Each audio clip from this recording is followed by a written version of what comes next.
The events begin in the night city of Seoul. Siang Company had one of the tallest headquarters in the city. The company's annual sales were close to 3.1 trillion won, and its operating profit alone reached 302 trillion won. Automobiles, electronics, telecommunications, heavy and chemical industries, distribution, fashion products. In all of these industries, the company performed exceptionally well. They were even honored on stage as the Company of the Year. The protagonist came from a rural area and graduated from a local university. When he received his acceptance notification from Siang, villagers hung congratulatory posters on trees. His father invited relatives to a small party. Everyone celebrated. Soon he stood near the door marked Strategic Planning Headquarters, but reality struck. He was only a cleaner at a construction site.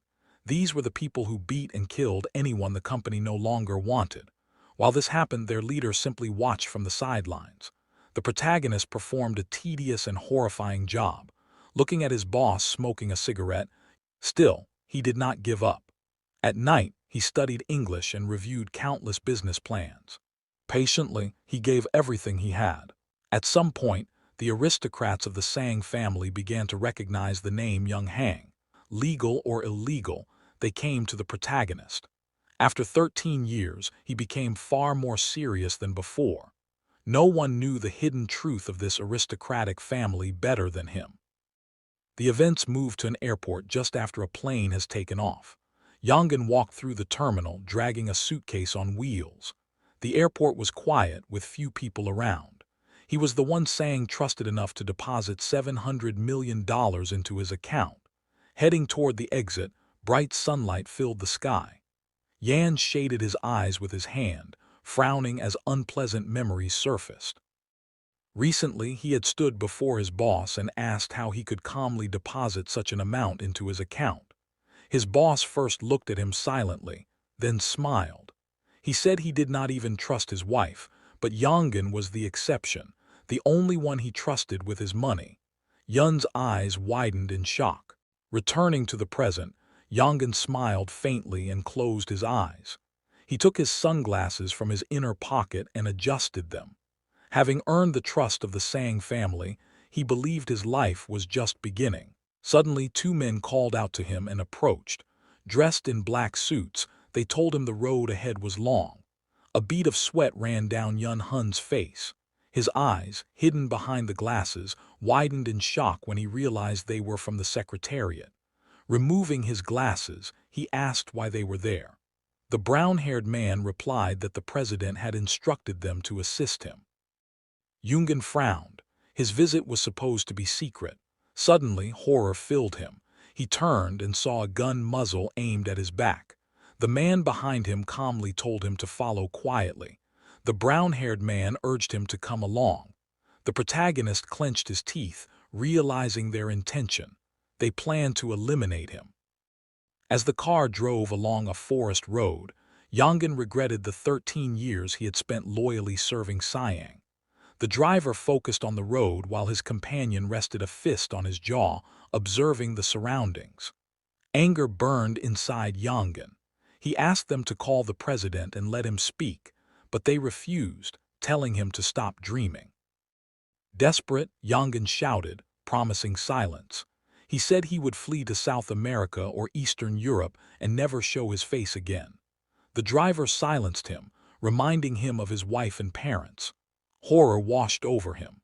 Then the man beside him claimed the president had ordered financial support for his parents and promised to send his wife to America. Yongan's lips trembled. He knew it was all a lie. Once they killed him and erased the evidence, his family would receive nothing. They would not even give him severance pay. The company would confiscate everything, leaving not a single penny behind. The car continued into the forest until it stopped in a small clearing. The protagonist stepped out and looked around. Two men followed him. He noticed a lake whose name he did not know. This lake would become his grave. He tried to say his final words but froze when a man raised a gun. A gunshot rang out. Birds scattered into the air. At that moment, A strange energy transferred the protagonist's soul into a small boy sitting in a car seat. His eyes widened in horror. 3 months had passed since he awakened in this body, yet the nightmare of his past life never left him. His mother turned and asked if he was okay. She was an actress who became famous from a single film. The driver was his father, once her fan, later her husband. His older brother, seated beside him, teased him for suddenly waking up. Jun raised his hand, saying he was just surprised. His mother smiled faintly, saying he had grown up so suddenly that it confused her. Looking out the window, Jun realized today marked exactly 30 years before his death. 3 months had passed since he awoke as Jun, the youngest grandson of the founder Yao, a man surrounded by legends. He had been reborn as the 10-year-old grandson of the family that once ordered his execution on a secluded lakeshore. As the white car approached the mansion guarded by security, Jun stared in awe. The estate consisted of 3 massive buildings, covering over 35,000 square meters. Guards saluted his father and allowed them inside. Jun remembered this place well. This was where he once pulled weeds during his first job after joining the company. Today, it was Yao's birthday. A crowd gathered near the estate, chatting and celebrating. They were talking among themselves and having fun, like it was a billionaire version of a backyard barbecue. Jun, accompanied by his family, approached the crowd. Some people turned to look at them while others began whispering with clear dissatisfaction, the kind of side-eye you see in rich family dramas. Jun watched silently, understanding exactly what was happening. As his family moved through the crowd, he scanned the faces, then slowly stopped. It became obvious. Everyone was deliberately ignoring them. No explanation was needed. This was Game of Thrones, corporate edition. Soon they climbed the stairs and stood before the front door of the estate. Once inside, Jun's father turned his head and announced their arrival. Instantly, every man and woman looked their way. The uncles and aunts from his father's brother's side stared with open contempt, one uncle even sneering that they had finally decided to show up. The relatives from his father's sister's side stayed silent, staring arrogantly, like royalty judging peasants who wandered into the wrong hall. One of his father's brothers smiled faintly as he observed them. Jun studied his new relatives carefully, his expression calm but alert. Suddenly, the aunt snapped, loudly questioning Yoongi about why he was late and whether his wild youth habits still lingered. Jun raised one eyebrow, genuinely unsure who she even was.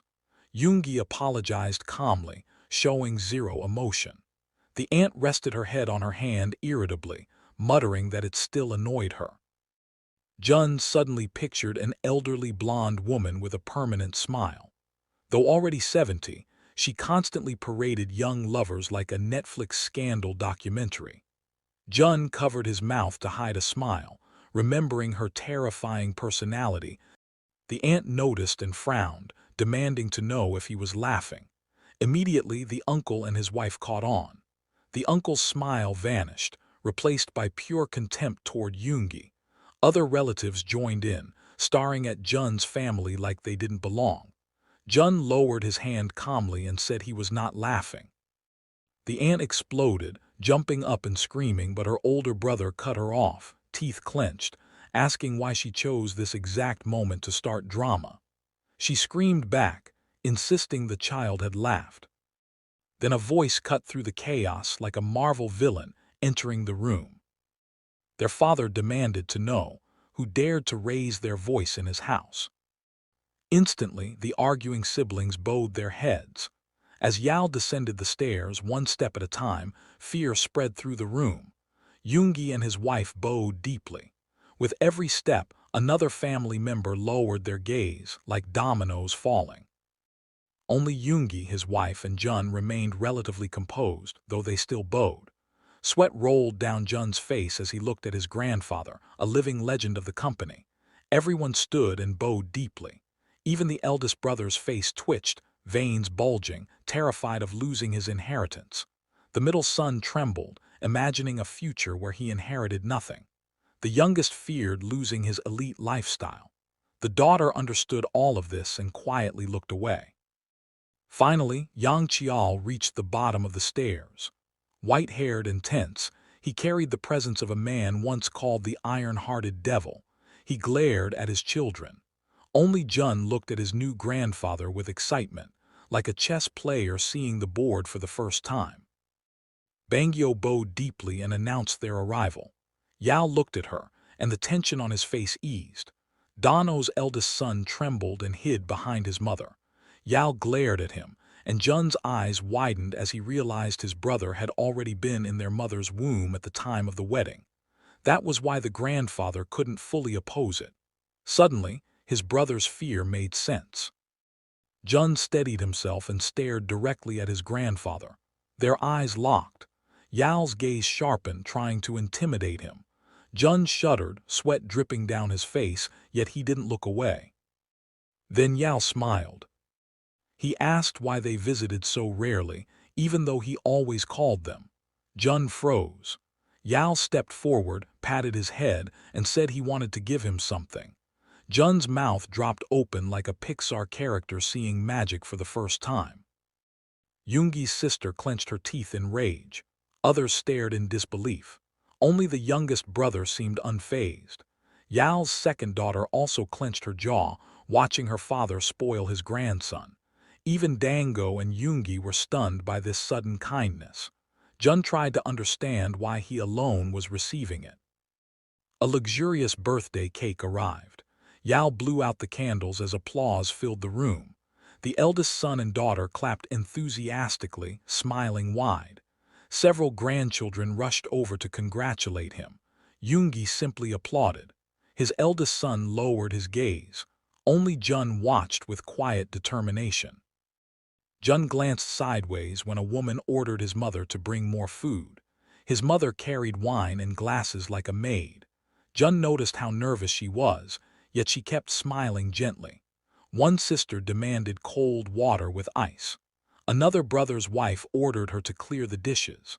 As Donggyo hurried, a girl snapped at her to move faster before returning to cheerful conversation. Jun clenched his fists. There were plenty of servants, yet they treated his mother like hired help. Watching her work, he remembered how she once buttoned his jacket with care. She smiled as if she enjoyed it. Jun's cheeks flushed slightly at her beauty. Donggyo placed her hand on Jun's cheek, smiling tenderly, calling him handsome. Jun was stunned. Living in a child's body still felt strange, but her warmth grounded him. When another girl scolded her for being slow, Jun's brows furrowed in anger. He endured it, silently promising himself that one day his mother would never be treated this way again. Turning away, Jun looked at his grandfather smiling and drinking wine, calm and distant. Yao held his glass like a king surveying his kingdom. Jun realized it was likely because of his grandfather's indifference that his parents were treated this way. Suddenly, Jun remembered his grandfather asking if he liked the horse he was given. He recalled the massive white toy horse in the nursery. Back then, he couldn't believe it had been prepared just because he wanted it. Studying his grandfather now, Jun wondered if guilt haunted him, if he was trying to atone for casting out his son. With a faint smile, Jun decided to see how long this kindness would last. Looking up with an innocent face, Jun said he preferred a real horse over a plastic one. Yao was shocked. Jun continued, saying he liked real cars more than toy ones and wanted a real boat that sailed the sea, not something used in a bathtub. Yao froze, his smile fading. Jun felt a flash of fear, wondering if he had crossed a line. Yao frowned and asked what Jun thought was real. Regaining composure, Jun smiled and replied that everything his grandfather made was real, because he created real cars, ships, and televisions. The words of his grandson greatly surprised old Yao. He bent down, resting his hands on his knees, and carefully studied the boy's face. His sharp eyes examined Jun closely, as if wondering whether the child had passed some kind of invisible test.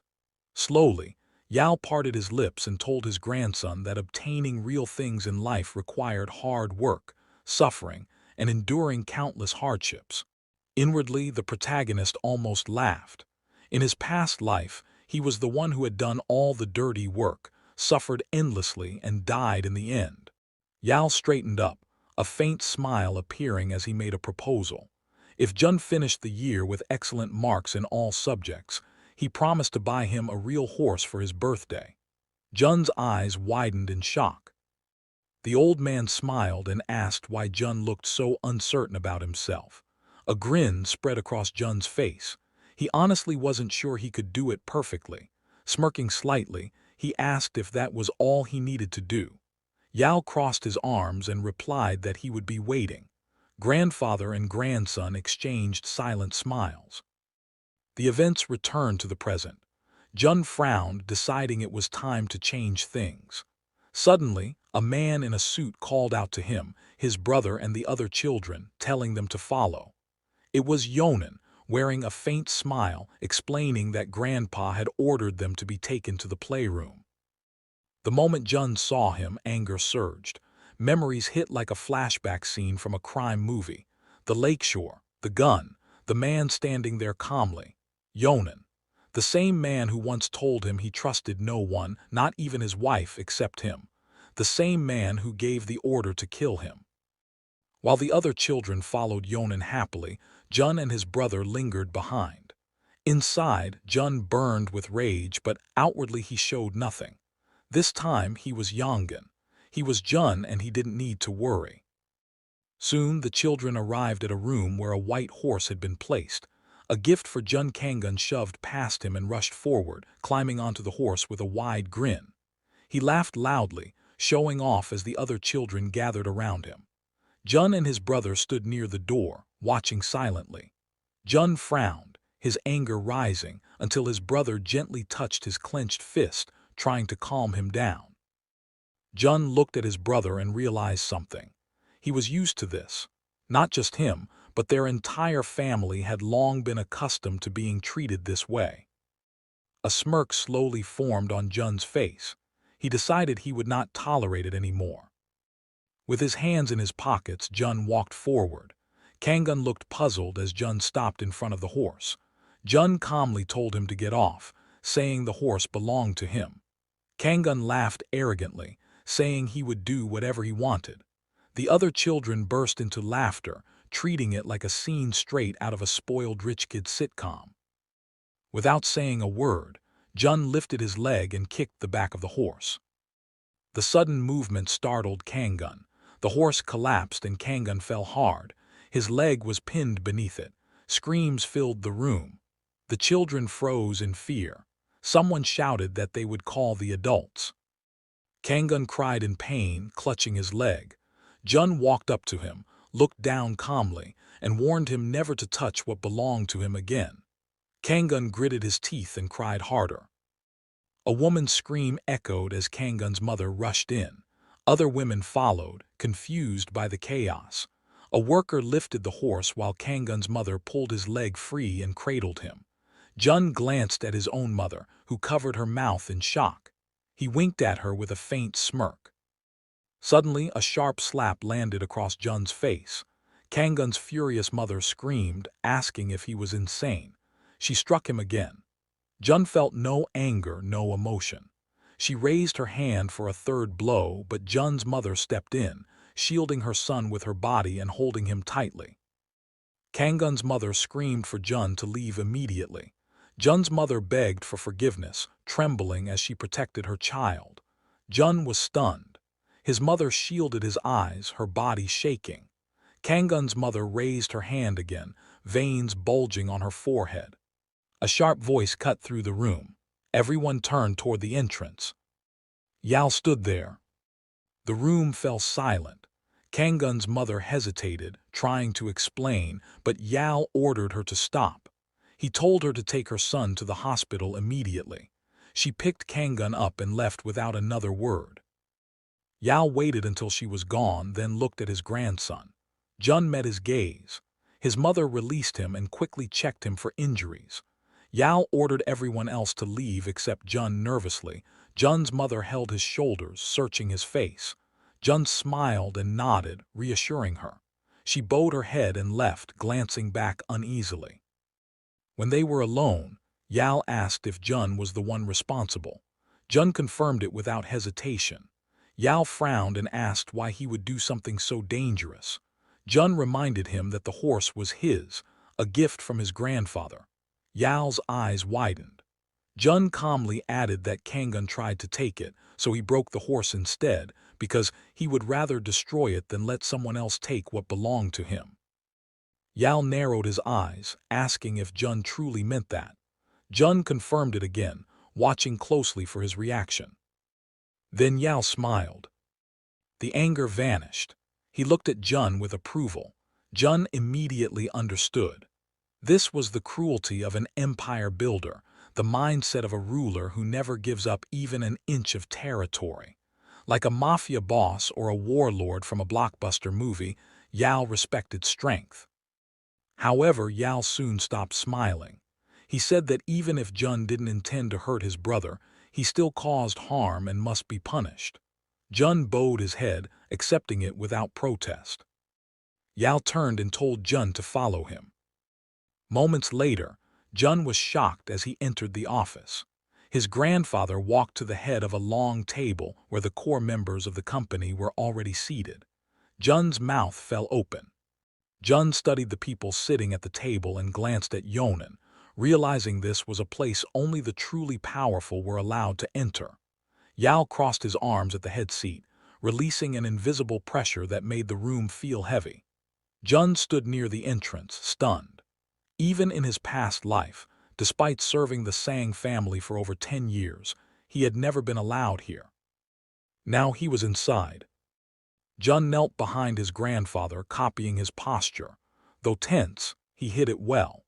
His attention shifted to Yonan, seated hesitantly in a position that hinted at succession. Jun realized Yonan had already been chosen as the heir. Yal ordered the directors to speak freely. One director said the current president was too stubborn and would not step down even as his term ended. Yal asked what would happen if the president continued to resist. Another director confirmed the president could gather his own support, his own army. Yal closed his eyes thoughtfully. The directors began discussing scenarios and strategies. Jun raised an eyebrow, confused. Army, people. This didn't sound like corporate politics. One director explained that there were already more than 1 million people nationwide involved, and if the military joined in, the number could double. Yal opened his eyes slightly, surprised, and asked calmly whether people were afraid of weapons. Imagining the scene of the protests, one of the directors explained that if the people were calmed down, fear would return.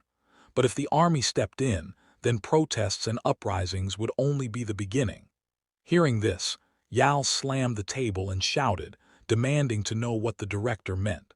Was he preparing for the fall of the government? Did he really think the next president would come from the opposition? Yal struck the table again. The directors instantly fell silent, eyes closed in fear. Yal shouted angrily, saying that of course it was possible, but the opposite was just as likely. Jun watched them coldly. These were the same people who had pinned everything on him in his past life and even ordered his murder. Then Yi raised his hands and spoke. He said the government would not collapse. The successor was already known. The brothers sitting opposite nodded in agreement. The remaining directors bowed silently.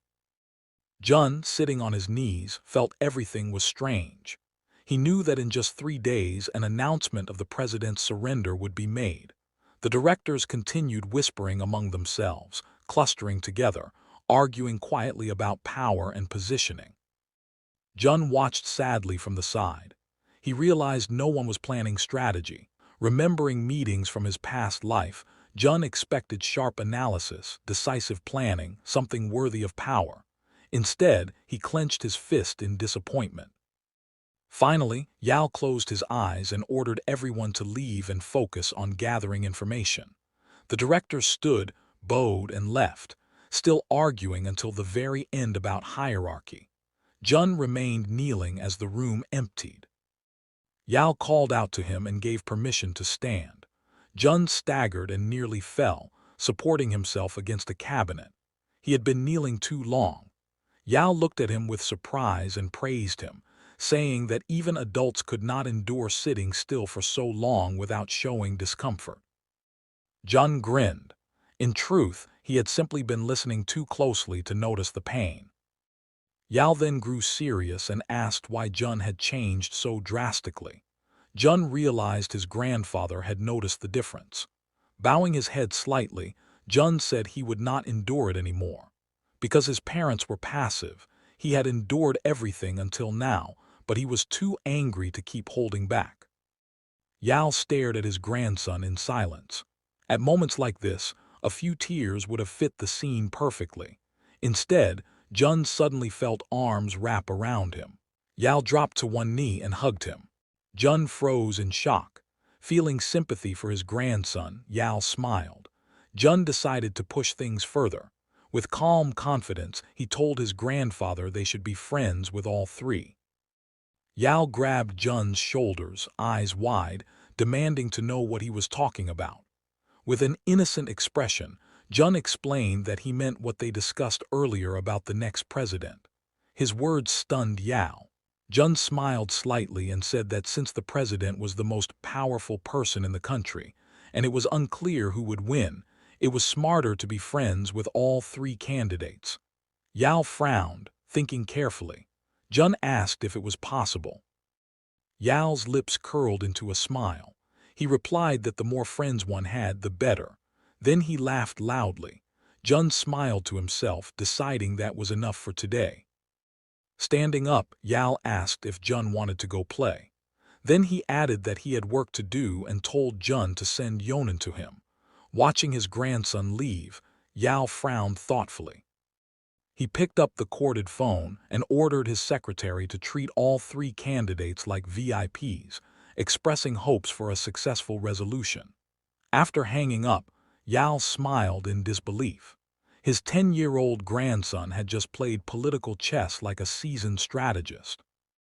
Yonan soon entered. Yao smiled and reminded him that, for now, he was speaking as a grandfather, not a chairman. Nervous, Yonan scratched the back of his head.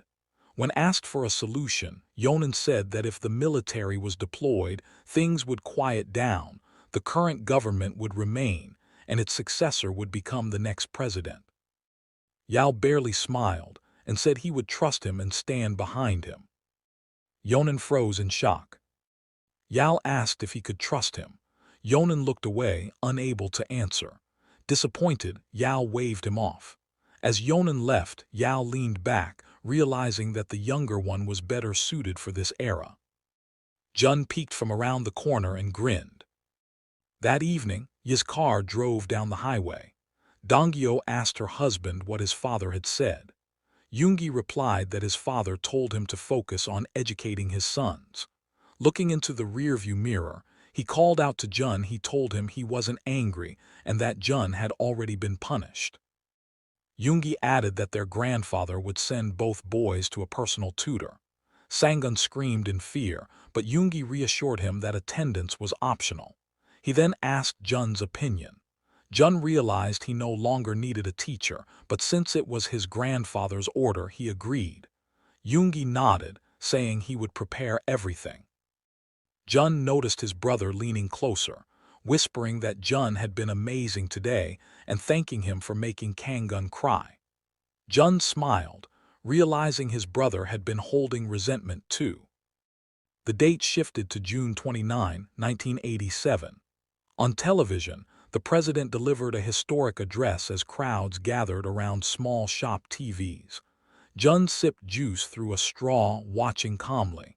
He knew exactly what would happen next. When they reached home, Jun entered under security supervision. A worker told him his grandfather had come to see him. Shocked, Jun turned just as shouting echoed from inside. Donggyo stood firm, telling Yao she had never claimed a share in the company and never would. She understood his intention to raise Jun as a successor, but reminded him that Jun was only 10 and should choose his own future. Yao grew furious, accusing her of rejecting his final chance. Donggyo clenched her fists, apologized, then calmly said she and Yoongi wanted Jun to live freely. Jun stepped forward and called out to his grandfather. Yao spread his arms and smiled, lifting Jun with ease and asking if he had just returned from school. Jun glanced at his mother, surprised by her courage. When asked if he was angry, Yao smiled and said he had only raised his voice slightly. Jun stared at them blankly, realizing they thought he understood nothing.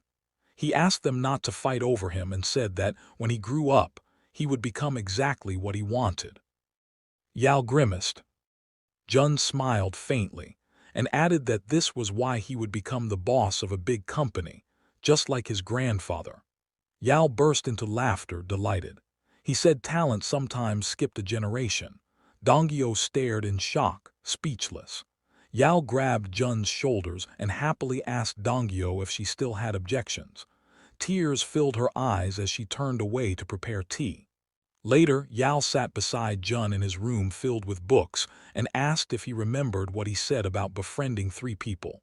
Jun smiled. He remembered everything. Yao explained that he had already sent gifts to them.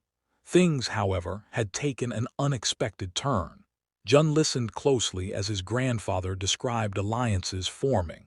Smiling, Jun asked if those 3 people were the candidates for president. Yao smiled, confirming that each of them wanted to become something like a ruler.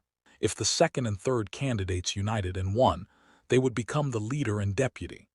Yang Qiao immediately rejected this idea. Hearing this, Jun raised his hands and closed his eyes, saying that in that case, there was no reason for the second and third to unite, because among them, only one could ever become the leader, asking if this meant they were never truly united.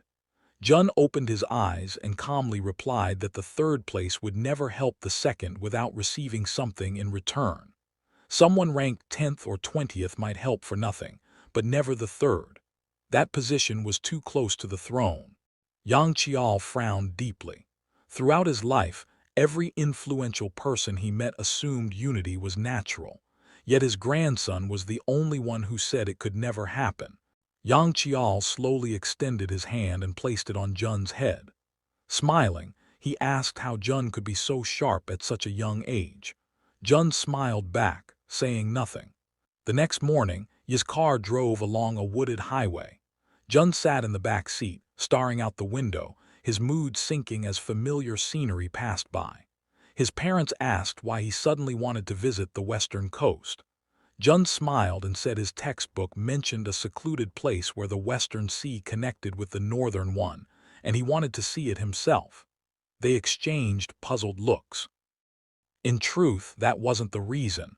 Jun needed to confirm something. Standing near a small shop, Jun decided to check what he looked like now. When he glanced toward a nearby house, shock froze him in place. He covered his mouth, panic rising as he imagined facing his parents from his past life. Then he noticed an elderly couple chatting happily behind a window. Tears welled up in Jun's eyes. He lowered his hands and whispered, calling them Mom and Dad. Relief washed over him. They were alive. Suddenly, the door opened. His former mother stepped outside and startled him by asking why he was crying. Jun stared at her, speechless. His former father followed, crossing his arms and smiling as he asked if the boy was lost. Jun quickly denied it, saying he was looking for a friend's house. When asked about the friend's name, Jun hesitated and mentioned it. The couple froze. They said no one by that name lived nearby. Then the woman casually mentioned their daughter Henji. Jun's mouth fell open. In his past life, there had never been a child named Henji. Reality shifted. The version of him from the previous timeline didn't exist here. The newspaper slid off the table inside the house, revealing a headline announcing the presidential election victory. Elsewhere, Yang Qiao leaned back, staring at the paper. He smiled faintly, remembering Jun's words. Now he understood. His grandson's instincts had been right. Back at home, Jun sat at the table, arms crossed, deep in thought. The future was already changing. The appearance of Henji proved it. The more things shifted, the more dangerous it became. His greatest weapon, knowledge of the future, was slowly losing accuracy. Jun frowned. Before turning 20, he needed to prepare everything. He needed land, influence, shares, power. He remembered the car accident that would kill him on his 20th birthday. That death had to be prevented at all costs. A knock interrupted his thoughts. His mother entered, smiling gently and calling his name. Jun smiled back and followed her, clenching his fists. No matter how much he thought, there was only one way forward. Act carefully, observe results, adjust daily. That evening, the lights of the S Hotel shone brightly. Yang Qiao smiled widely when he saw Jun run toward him. The boy hugged his grandfather, still not used to the affection, but unable to resist it either. They sat together under a glowing chandelier. Yang Qiao looked at Jun with satisfaction. Clearly, things had gone well. Jun asked innocently if something good had happened. Yang Qiao laughed and said seeing him already made him feel better, promising to buy him anything he wanted. Jun raised an eyebrow and asked if this was because of his grades. Yang Qiao froze. Jun calmly announced that he had scored perfect marks in every subject, 100 points each, the only student in his class to do so. Yang Qiao burst out laughing, saying it was too late to buy a horse today. Jun smiled, pretending to be modest, saying he didn't even know how to ride one yet. When he asked why his grandfather was being so generous, Yang Qiao explained that thanks to Jun's advice, the company had grown stronger and secured another 5 years of stability. Jun asked for something more. Yang Qiao pondered, then suggested building another ranch. Jun's eyes lit up. This was exactly what he wanted. When asked where, Yang Qiao mentioned a place north of Seoul, already home to a ranch. Jun hesitated. That wasn't the location he wanted. With a thoughtful expression, Jun said that since they lived in Gangnam, it was too far. Yang Qiao laughed, calling him picky. Jun countered confidently, saying there was no ranch in the south and that it could be built. After all, Grandpa could create anything. Yang Qiao laughed loudly, clearly pleased. He explained that out of Sang's many branches, most were built by his own hands. Creation required obsession, patience, and hunger. Jun realized this wasn't just about a ranch. This was a business lesson. Yang Qiao placed a hand on Jun's shoulder and said he would help him take his first step. A map of Seoul and its surrounding regions was brought in. Yang Qiao handed Jun a marker and told him to choose wisely. Jun stared at the map, heart racing. Land values here would skyrocket in 10 or 20 years. This was the foundation for absorbing Sang Group in the future. Jun circled a location. Southern Nui. The assistants reported that it was a rural area with poor infrastructure, low population, and almost no development potential. Yang Qiao tapped the table, thinking. Then he ordered them to investigate land purchases above 50,000 won. Jin furrowed his eyebrows and smiled quietly, thinking about everything he had just accomplished. The man across from him stood up and walked away from the table, heading toward the exit. The grandfather folded his hands on the table and looked at the boy, saying calmly that the land Jun had chosen was nothing but a mud hole. If it were up to him, he would never have bought it, that it would take a very long time for the land to generate any income. Jun's eyes widened and explained that Jun was different.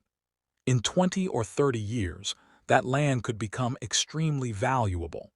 Jun would live long enough to see those changes, which meant he could treat the land as savings and preserve it for the future. But inside, Jun was already shaking his head. He wouldn't need to wait 20 or 30 years. In just 2 years, this land would turn into a brand new city in Bundon. He imagined skyscrapers rising everywhere.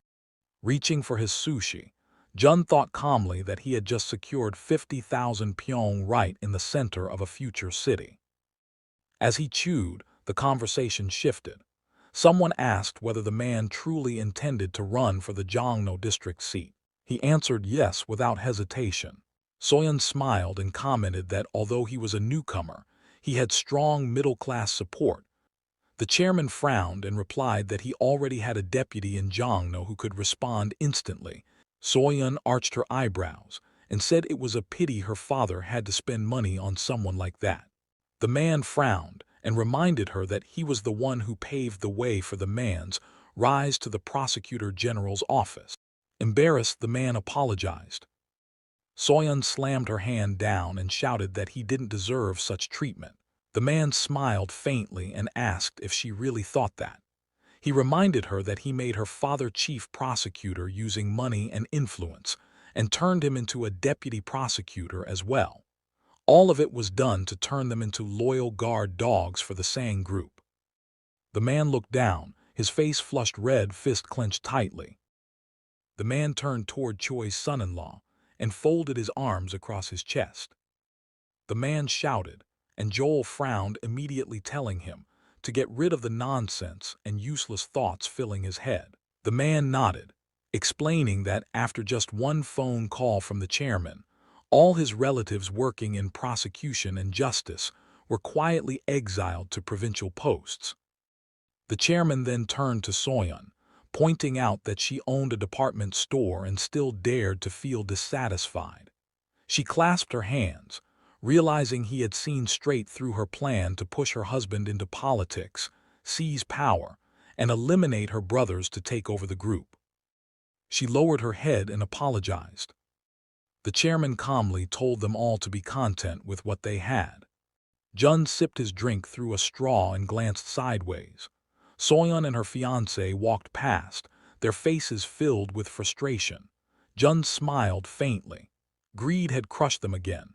It must sting watching sibling after sibling rise while being quietly erased from the inheritance list. Closing his eyes, Jun relaxed. He could safely eliminate them from his mental checklist. The grandfather smiled and asked if Jun was bored. Jun replied that everything was fine and that he was reading. The man approached with an envelope and said it was a good habit to always keep a book nearby. He handed the envelope to Jun. Jun took it in surprise and asked what it was. The total area was 88,000 pyong. Jun's eyes widened. His grandfather had added another 30,000 beyond the original discussion of 50,000. Jun pointed this out. The man chuckled, nodding that Jun remembered numbers well. There were multiple owners, but their individual plots were small, so he bought several. Jun immediately understood. With 80,000 pyong, the compensation alone in 2 or 3 years would reach 16 billion won. The grandfather asked if Jun liked it that much. Jun smiled and nodded. Closing his eyes, Jun imagined a massive white building. Apartments in Bundon would soon sell for 75 million won per unit. Jun hugged his grandfather, thanking him. The old man hugged him back. Jun smiled, thinking that being a little nice wasn't a bad idea when you've just been gifted 16 billion won. The Constitution of the Sixth Republic took effect. A president was directly elected. The July 7th Declaration was announced, promoting inter-Korean exchange and improved relations with the United States and North Korea. Market conditions peaked.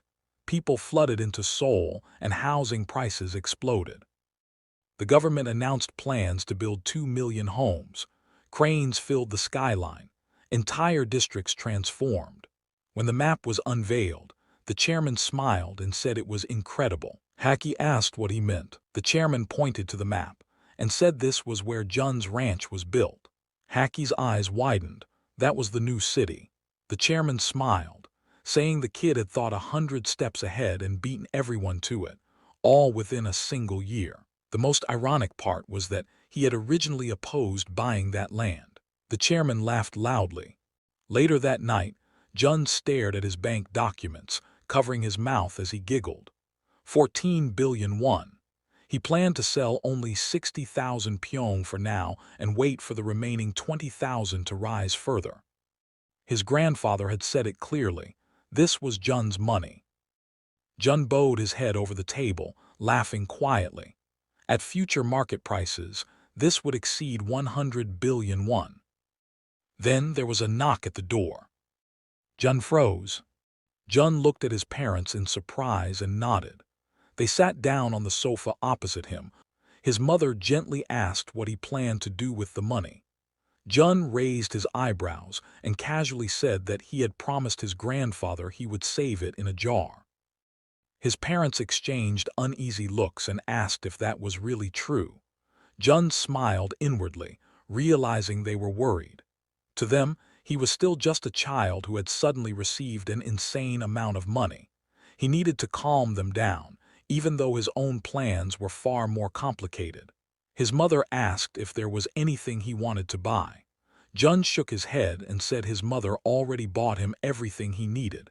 Jun then said something unexpected. What mattered more was what they wanted to do with the money. Both parents froze. Jun raised his eyebrows, confused by their reaction. His father slowly stood up and walked away. Jun watched him anxiously, his mouth slightly open. His mother closed her eyes and gently held Jun's hands, smiling as she explained that his father was just overwhelmed. They could talk about it later. Jun nodded, but as she left, he frowned, wondering if he had said something wrong. Outside, his parents spoke quietly. His mother brushed it off, saying those were just words from an immature child and that he meant well. His father adjusted his glasses and admitted he wasn't angry, just ashamed.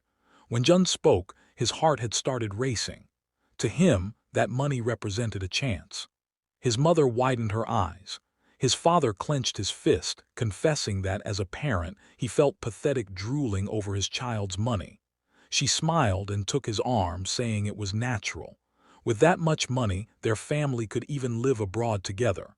That was the future she imagined. Jun stood by the door, listening quietly, smiling to himself. They truly loved him. Later, Jun approached his father on the sofa and apologized. His father smiled and said he wasn't angry, only surprised. Then he asked what Jun wanted to do now. Jun opened his eyes wide and said he would do whatever he wanted. His father blinked in surprise and asked what that was.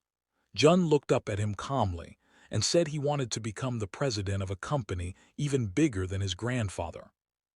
His father burst out laughing. Jun didn't understand what was so funny.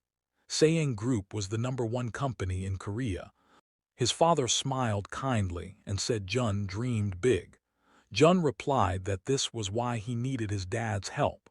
His father adjusted his glasses and said he didn't think he could help much. He had studied business in England, but his true passion had always been cinema. Jun's eyes lit up. That was exactly what he needed. He asked if his father still had contacts from his time studying in England. His father stared at him in shock and slowly folded his hands, studying his son carefully. Elsewhere, the Sayang Group building glowed in the sunset. Yonan clenched his teeth in frustration after hearing that Jun had received 14 billion won as land compensation, with another 10 billion coming later. Even if Jun simply put the money in the bank, the interest alone would be enormous. Apartments, rental income, endless possibilities. Yonan shouted that it wasn't the point. His grandfather was a man who never gave away even a single one without reason, yet he had handed Jun a ranch, land, and full control over the money. That alone said everything. Compared to that, Yonan realized how little he himself was valued. Back at Jun's house, the evening sky glowed pink. His father opened the door to greet an old friend from England. Jun widened his eyes in shock as the man introduced himself. Sean, chairman of PowerShares Korea. Jun froze. In the future, this company would grow into a financial monster, managing hundreds of trillions of won. To Jun, it was like meeting the Warren Buffett of Korea before the world realized who he was. Sean asked if he could speak to Jun alone. His father smiled and encouraged Jun to listen carefully. Sean placed his briefcase against the wall and sat down, folding his hands calmly. He said he heard Jun wanted to become a businessman. Jun nodded without hesitation. Sean asked if Jun wanted to follow in his grandfather's footsteps. Jun replied that he wanted something even bigger. Sean smiled and said saying was already the largest company in Korea. Wanting more sounded greedy. Jun smiled and said it wasn't greed, it was a dream. Sean laughed, saying Jun had inherited his grandfather's hunger and his father's imagination. Jun asked if Sean himself ran a big company. Sean nodded, explaining that his business was different. His job was to make rich people even richer. Jun's eyes widened. He asked if Sean dealt with people who had a lot of money. Sean confirmed it. Jun then asked if Sean could increase his money too. Sean laughed, then shook his head. He explained that all his clients were already wealthy adults. Jun asked if his father hadn't told him about his money. Confused, Sean listened as Jun explained he had 14 billion won now, with another 10 billion coming soon. Sean froze. 14 billion. Jun casually handed him a notebook and said it was an investment plan he had created. Sean slowly flipped through the pages. His expression changed. Sweat formed on his brow as he read projections, stock strategies, and long-term investment structures. Jun sipped his drink calmly, watching Sean's reaction. Sean finally closed the notebook and asked how a 12-year-old could know such things. Jun smiled and said he was just smart. Sean shook his head, saying no one would believe this came from a child. Even top university students didn't think this far ahead. Jun replied calmly that those students weren't grandchildren of a chaebol chairman, nor did they dream as big as he did. He explained that he had spent years listening to his grandfather, learning from every conversation. Sean asked if Jun's grandfather had helped with the plan. Jun smiled vaguely and said he had simply listened closely. Sean went outside to speak with Jun's father. Staring into space, he admitted that Jun was no ordinary child. This wasn't about good grades. The boy thought differently, sharper, deeper. His father smiled quietly. Sean fell silent, gripping his suitcase, realizing he needed time to think. The game had just reached another level. Yoongi reached out, trying to stop Sean, but watched him leave anyway. He froze in place, eyebrows raised, still processing Sean's words about Jun being a genius. The problem was, he didn't even know what Jun was a genius at. From inside the house, Jun watched through the window. The moment his father looked up, Jun smiled brightly and waved. Yoongi frowned, a bead of sweat forming on his face. It was already night, yet the second-floor window glowed with light. Sean paused and asked Jun directly whether he had used information from his grandfather to create the investment plan. Jun turned toward him and with an innocent expression answered yes. Sitting on a child's computer chair, he let silence fill the room. Sean closed his eyes, nodded, and said that a plan backed by the Saying Group chairman's perspective would naturally be valuable. Standing up, the wooden floor creaked. Sean adjusted the documents in his hands and said bluntly that Jun wouldn't need any investment textbooks. Jun knew he had no choice. Using his grandfather as an excuse was the only way to force his father's friend to follow the plan. Sean packed the papers into his briefcase and said that by the end of the year, an investment company in America could be established. Jun would own it entirely, keep his savings overseas, and part of the funds would cover operating costs. Jun replied calmly that those details could be handled without Sean's involvement, then added that he had one more request. Sean smiled nervously and asked what surprise was coming next. Jun grinned. Downstairs, footsteps creaked as Sean descended. Yoongi stood up from the couch and asked if Jun had caused trouble. Sean placed a heavy hand on his shoulder and said, with narrowed eyes, that he was jealous of his friend's son. Yoongi slumped onto the sofa in relief and asked why. Sean explained that Jun planned to invest only 10 billion won. Confused, Yoongi asked what Jun would do with the remaining 4 billion. Sean leaned forward and said the boy wanted to start a film production company. Yoongi froze. Sean added casually that Jun had already chosen his father as the first CEO candidate. Yoongi jumped back in shock. Sean smiled, explaining that with 4 billion, at least 10 Korean films could be produced. Yoongi pressed his lips together, thinking, if he invested personally as well, the profits could multiply. Sean noted that Jun was frighteningly perceptive. He asked him to lead the company knowing Yoongi would never accept direct money. It was psychological judo. Yoongi lowered his gaze, silent. The next day at the chairman's residence, the secretary explained that Sean was the chairman of PowerShares Korea. Yang Cheol frowned, surprised that his son knew someone like that. Haki calmly added that they had studied together in England. Yang Cheol scoffed, saying Jun should have simply put the money in the bank for interest. Instead, he chose to start an investment company. Sean's profile lay on the desk. Yang Cheol dismissed him as a fly attracted to his grandson's money, but once alone, he leaned back and smiled. Jun was exactly like him, dissatisfied with percentages, always hungry for more. On November 3, 1989, Jun arrived in Manhattan. Skyscrapers reflected sunlight like a movie opening shot. Sean called the building slightly shabby. Jun thought it looked like a palace. Inside, a sign read Fantasy Investment Inc. Sean thought the name childish. Jun thought it was destiny. Employees gathered. Jun was introduced as CEO. They stared, stunned. Jun spoke fluent English. Sean was baffled. Jun explained that learning foreign languages was mandatory to survive at Sayang. In his past life, it had been non-negotiable. Jun immediately asked the staff to investigate a company. Martin Bell. Sean's eyes widened. Employees whispered, confused, thinking he meant a computer brand. Jun explained calmly. At age 12, Martin sold stamps directly, bypassing auction fees. He used targeted marketing, simplified distribution, and later founded a world-class computer company. Sean stared. How did a child know this? Jun smiled. Martin had earned money at 12 without a rich grandfather. Wasn't it obvious he'd become enormous? Sean ordered immediate research.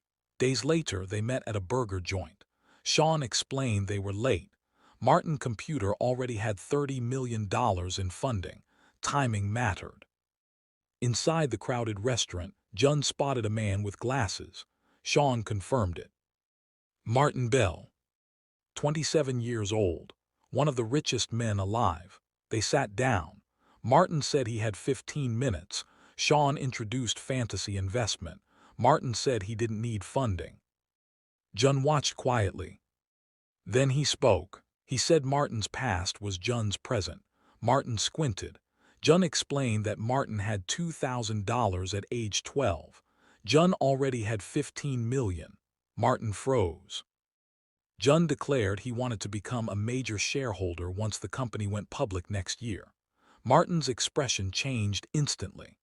Jun added he would buy all available shares and join the board, transferring voting rights back to Martin until resale, with a buyback option at market price. The table went silent. Martin studied the boy. Finally, he laughed. He asked the child's name. Jun smiled. Howard. Later in the car, Sean admitted he still couldn't process what he'd seen. Jun calmly said the truth. He was a 40-year-old man reborn with future knowledge. Sean stared, then crossed his arms, dismissing it as science fiction. Jun laughed. Sean sighed and looked out the window. People understood the past and future at different ages. There was no reason to doubt the mind of someone who had already lived it. The boy smiled as the plane began its descent, the runway lights stretching beneath them. Reports from the New York branch claimed the trip was just sightseeing and shopping, but holding a folder in his hands, Yang Cheol scoffed. His grandson didn't travel with Sean for leisure. This was business. The secretary bowed and promised to investigate further. Noticing his hesitation, Yang Cheol asked why he looked so tense. Haki clenched his fists and revealed that Yoongi was currently creating a film production company. The chairman froze in surprise. According to the report, the plan was nearly complete. Filming would begin next year, and Yoongi was attempting to manage two projects at once. The folder slipped from Yang Chial's hand. Grinding his teeth, he demanded to know whether Yoongi was using his son's money. Haki confirmed it. 4 billion won. The old man slammed the table, crossing his arms in anger. He snapped that his grandson had made a mistake by gaining recognition but failing to spend money properly. Even if the money belonged to Jun, it should not be wasted so carelessly. Haki cautiously objected, saying the film project could succeed.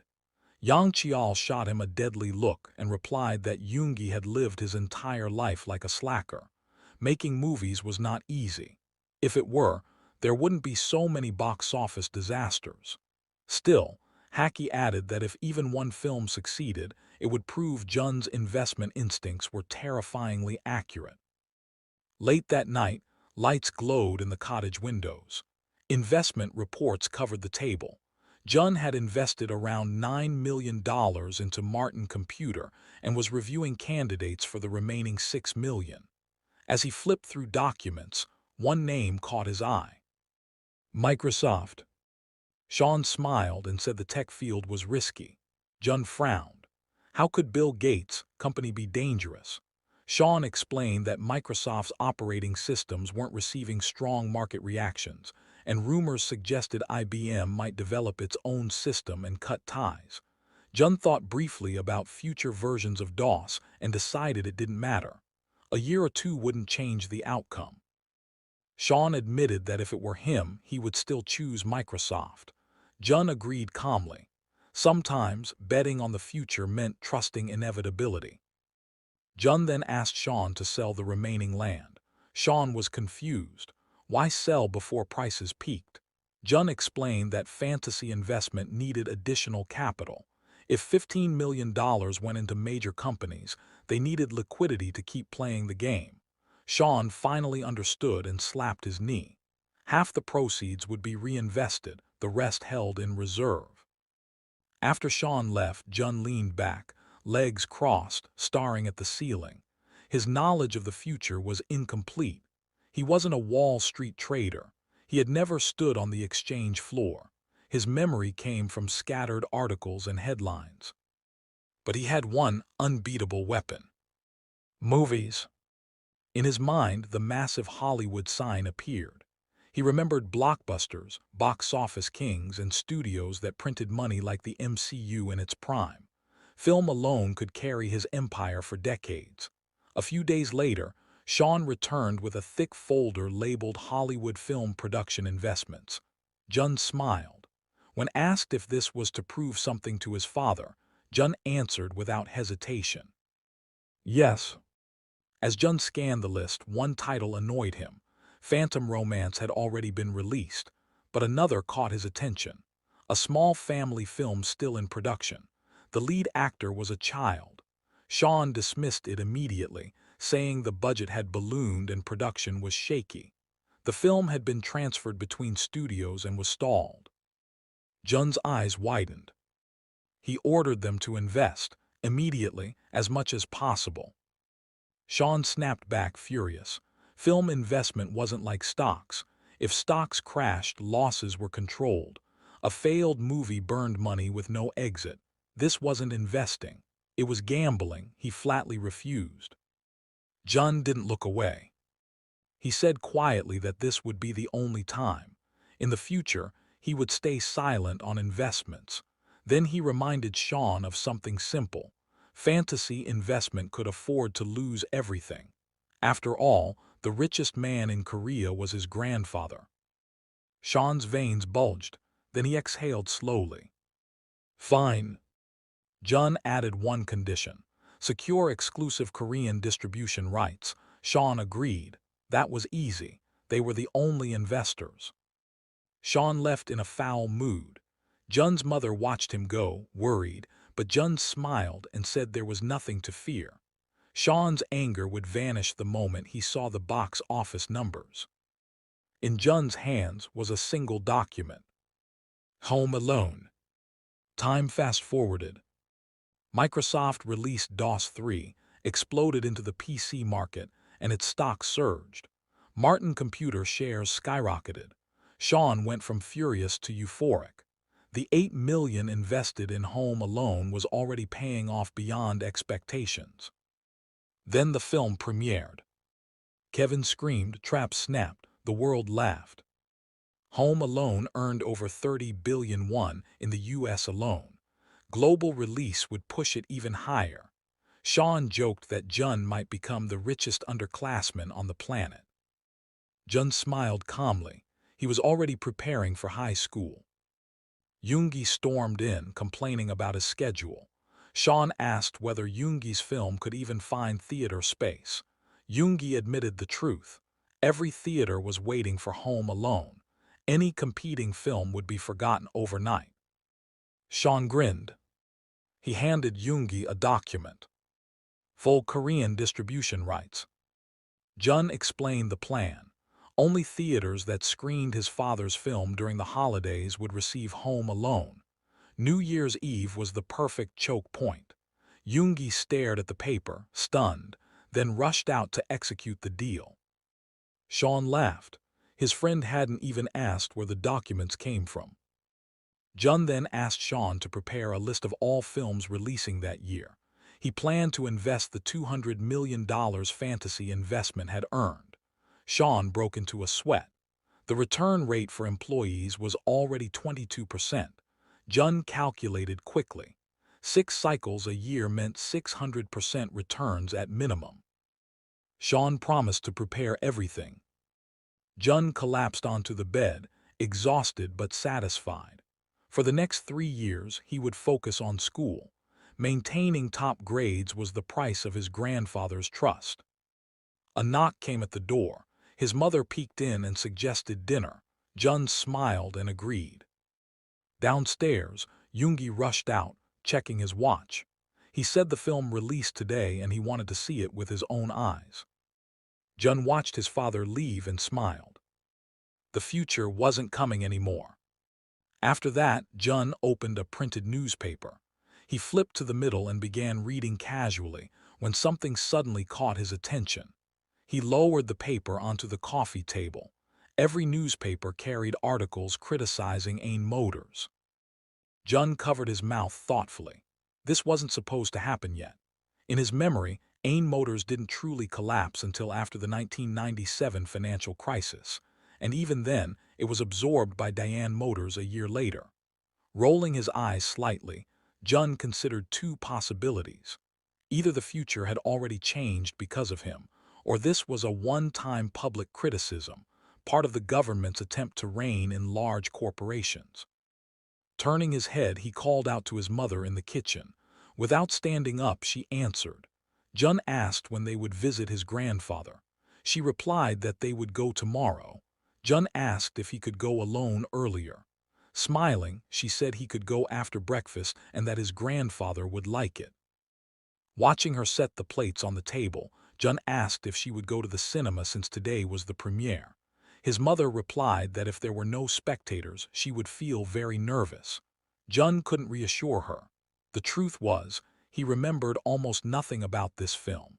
Maybe it never even existed in the original timeline. Either way, he had already given his father a chance. What happened next depended on him alone. The next day, Jun stood quietly outside under the bright sun, simply watching. The chairman's residence glowed in the light. An elderly housekeeper told him his grandfather was in the office with guests. Jun said he would wait in the living room. He noticed 2 pairs of men's shoes in the hallway. Sitting on the large leather sofa, Jun couldn't stop thinking about the newspaper articles and the early morning meeting upstairs. He pressed his hands to his mouth, eyes focused forward. In his mind, he imagined the conversation unfolding. Yang Chial sat behind his desk, asking whether Yoongi was confident he could take over Ain Motors. Yoongi confirmed it. Acquiring Ain would secure second place in the industry, and if successful, Sang would become #1 in the country. Yang Chial entrusted the task to the vice chairman and ordered him to coordinate with Chairman Lee, demanding Ain be taken within a year.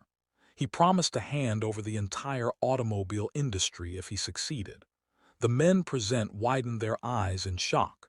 Yoongi smiled brightly. The secretary stiffened. Giving away the automobile industry was nearly equivalent to handing over the entire conglomerate. He suspected the chairman had already chosen a successor. But Yang Qiao clarified calmly. He wasn't giving away all of Sang, only the automobile sector. Transferring those shares wouldn't threaten control, and even that alone would generate massive personal wealth. He smirked, saying Yoongi probably thought the same. When the meeting ended, Jun entered the office. He asked if his grandfather worked even on holidays. Yang Qiao replied that he had already finished. Jun's eyes landed on a newspaper headline on the desk. Lazy management of ownerless companies exposes structural weakness in large corporations. Jun's eyes sparkled. Today's meeting really had been about Ain Motors. He casually mentioned that his uncle seemed unusually cheerful. Yang Qiao brushed it off as holiday mood. Then Jun pointed at a folder on the desk. The title read, Restructuring the Domestic Automobile Industry and Government Support Measures. Jun froze. Suddenly, everything clicked. He asked why there was such noise about Ain Motors in the media today. Yang Qiao smiled and asked what was strange about it. Jun replied that whenever Sang appeared in newspapers, his grandfather usually became furious and demanded to know who leaked it. Yang Qiao laughed softly and explained that newspapers don't sell truth. They sell justifications. Traffic jams justify road construction. Urban complaints justify redevelopment. Jun listened, stunned. Then he asked the key question. Who benefited from the articles about Ain Motors? Yang Qiao answered calmly. A competitor who wanted to weaken Ain. Jun's eyes widened. Did that mean Dayan Motors or Sang itself? Yang Qiao smiled and gently stroked Jun's head. Jun's heart pounded. In his original timeline, Dayan Motors absorbed Ain, not Sang. That meant his grandfather had failed back then. Now history was already shifting. At lunch, the entire family gathered. Plates filled the table. Relatives watched quietly as Yang Qiao suddenly asked his second daughter, not Jun's mother, to bring soup. The room froze. His mother watched in shock. The hierarchy had changed. Jun smiled faintly. His grandfather had acknowledged his parents in front of everyone. Later, Jun sneaked back into the office. He searched the documents on the desk, spreading them across the floor. His expression darkened. This wasn't a takeover plan. It was a government-backed consolidation policy. If Diane absorbed Ain, monopoly concerns would arise. That made Sang the only acceptable buyer. Jun clenched his fists. His grandfather was planning to manipulate policy itself. Footsteps echoed. Yang Qiao stood behind him. Jun froze. One wrong word could destroy years of trust. Choosing carefully, Jun told the truth, slightly bent. He said he had read the newspaper, noticed the folder, and became curious. He apologized for touching the documents. Yang Qiao stared at him for a long moment. Then he smiled. He praised Jun's curiosity and perseverance, but warned him never to enter the office alone again. The crisis passed, but Jun knew the real problem remained. Leaving the office, Jun clenched his fists. If Sang absorbed Ain, his future plans would collapse. He needed to stop the government itself from supporting this consolidation. Later, reports came in. The chairman of the Hami group had purchased land in advance. Politicians had accepted bribes. Yang Qiao grimaced. The secretary advised staying away from the Blue House. This fire would be difficult to control. Yang Qiao slammed the folder shut. They would give up Ain Motors. The report was thrown into the trash. That night, Jun sat in his chair, sipping juice through a straw, legs crossed. He knew chaos wouldn't come immediately, but the anonymous information he had leaked would slowly spread. Sooner or later, The public would notice. And when they did, the future would shift once again. Dunn placed the bottle of juice on the table, his fingers tightening around it. That would be enough. With political circles shaken for a while longer, the government would have no choice but to reject Sang's proposal. They simply wouldn't have the time or stability to deal with anything else. Sunlight poured through the panoramic windows of towering skyscrapers. Sitting across from him on the sofa, Sean looked up from his documents when Dunn spoke. The boy suggested that Sean leave power shares and fully join fantasy investment. After all, Sean already owned 2% of the company, and the money he earned here would allow his salary to grow far beyond what he had now. Without lifting his eyes from the paperwork, Sean replied that he had no intention of going anywhere. Dunn widened his eyes in surprise and asked why. Sean calmly answered that his boss owned 98% of the shares and made investment decisions that were consistently successful. There was barely any work left for anyone else. Looking up, he asked if that wasn't true. A bead of sweat rolled down Dunn's temple. It shouldn't be like this. He needed a different approach.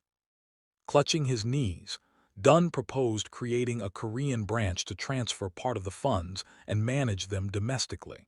He casually mentioned that his grandfather also had a secret fund. Sean's pen froze. Dunn realized that during recent inquiries into who managed his money, his grandfather had concluded that Sean was capable enough to handle that fund. Sean frowned in displeasure. This wasn't information a child should know. Dunn explained calmly that he would only withdraw the money he personally invested in Martin Computer. Sean could manage his grandfather's fund and the remaining assets. Sean frowned deeply and asked if Dunn was really planning to pull money out of Martin Computer. Dunn nodded. He planned to do it early next year. Sean jumped to his feet, anger flashing across his face. Martin was a golden goose, smashing income ceilings every single day. The stock had never fallen since going public. Selling it made no sense. Leaning back into the sofa, Dunn closed his eyes and said they would talk about it later. Then he asked Sean what he thought about the Korean branch idea. Smiling faintly, Dunn clarified that this wasn't a proposal. It was a request. Sean narrowed his eyes and turned toward the window. The anger didn't leave his face, but after a long silence he said they would talk after he finished his work. Dunn smiled. He was ready to accept any conditions. Sean moved toward his desk.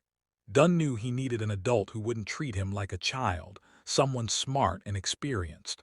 Until he became an adult himself, only Sean could fill that role. Sean turned back and asked what Dunn planned to do with the money from Martin Computer. Dunn casually replied that he wanted to invest in Japan. Sean nearly exploded. He slammed his foot down and sat heavily in the chair, snapping that newspapers were already screaming about the bubble bursting and Japan entering its greatest economic crisis. Dunn calmly replied that the greatest opportunities always appear during the greatest crises. Sean crossed his legs and scoffed. Only successful people say that. Everyone else dies trying. Dunn smiled and asked quietly if Sean thought he couldn't be that one in a million. Sean stared at him suspiciously. Dunn's smile felt unsettling. Elsewhere, morning sunlight rose over another skyscraper. Yoongi sat at his desk asking his children how their meeting with their grandfather had gone. Yonan crossed his arms and replied that their grandfather advised them to go to Europe and stay there until they were 30. Yoongi frowned and asked if Yonan had lost his temper. Yonan replied that he smiled, said he would try harder and left. Yoongi leaned back and praised his restraint, but he warned them that now their grandfather would watch their every move. Any rumors could affect not just them, but everyone around them. The siblings exchanged irritated looks. Then Yoongi announced that once his daughter graduated next year, he would arrange her marriage immediately. She protested sharply, saying no one got married right after university anymore. Yoongi silenced her.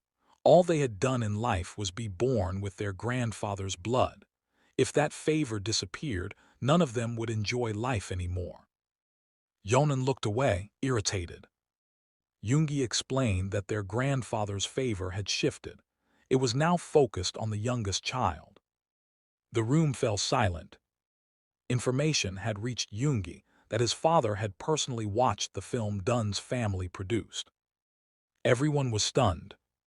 Yoongi told them to behave, visit their grandfather often, and not cause trouble.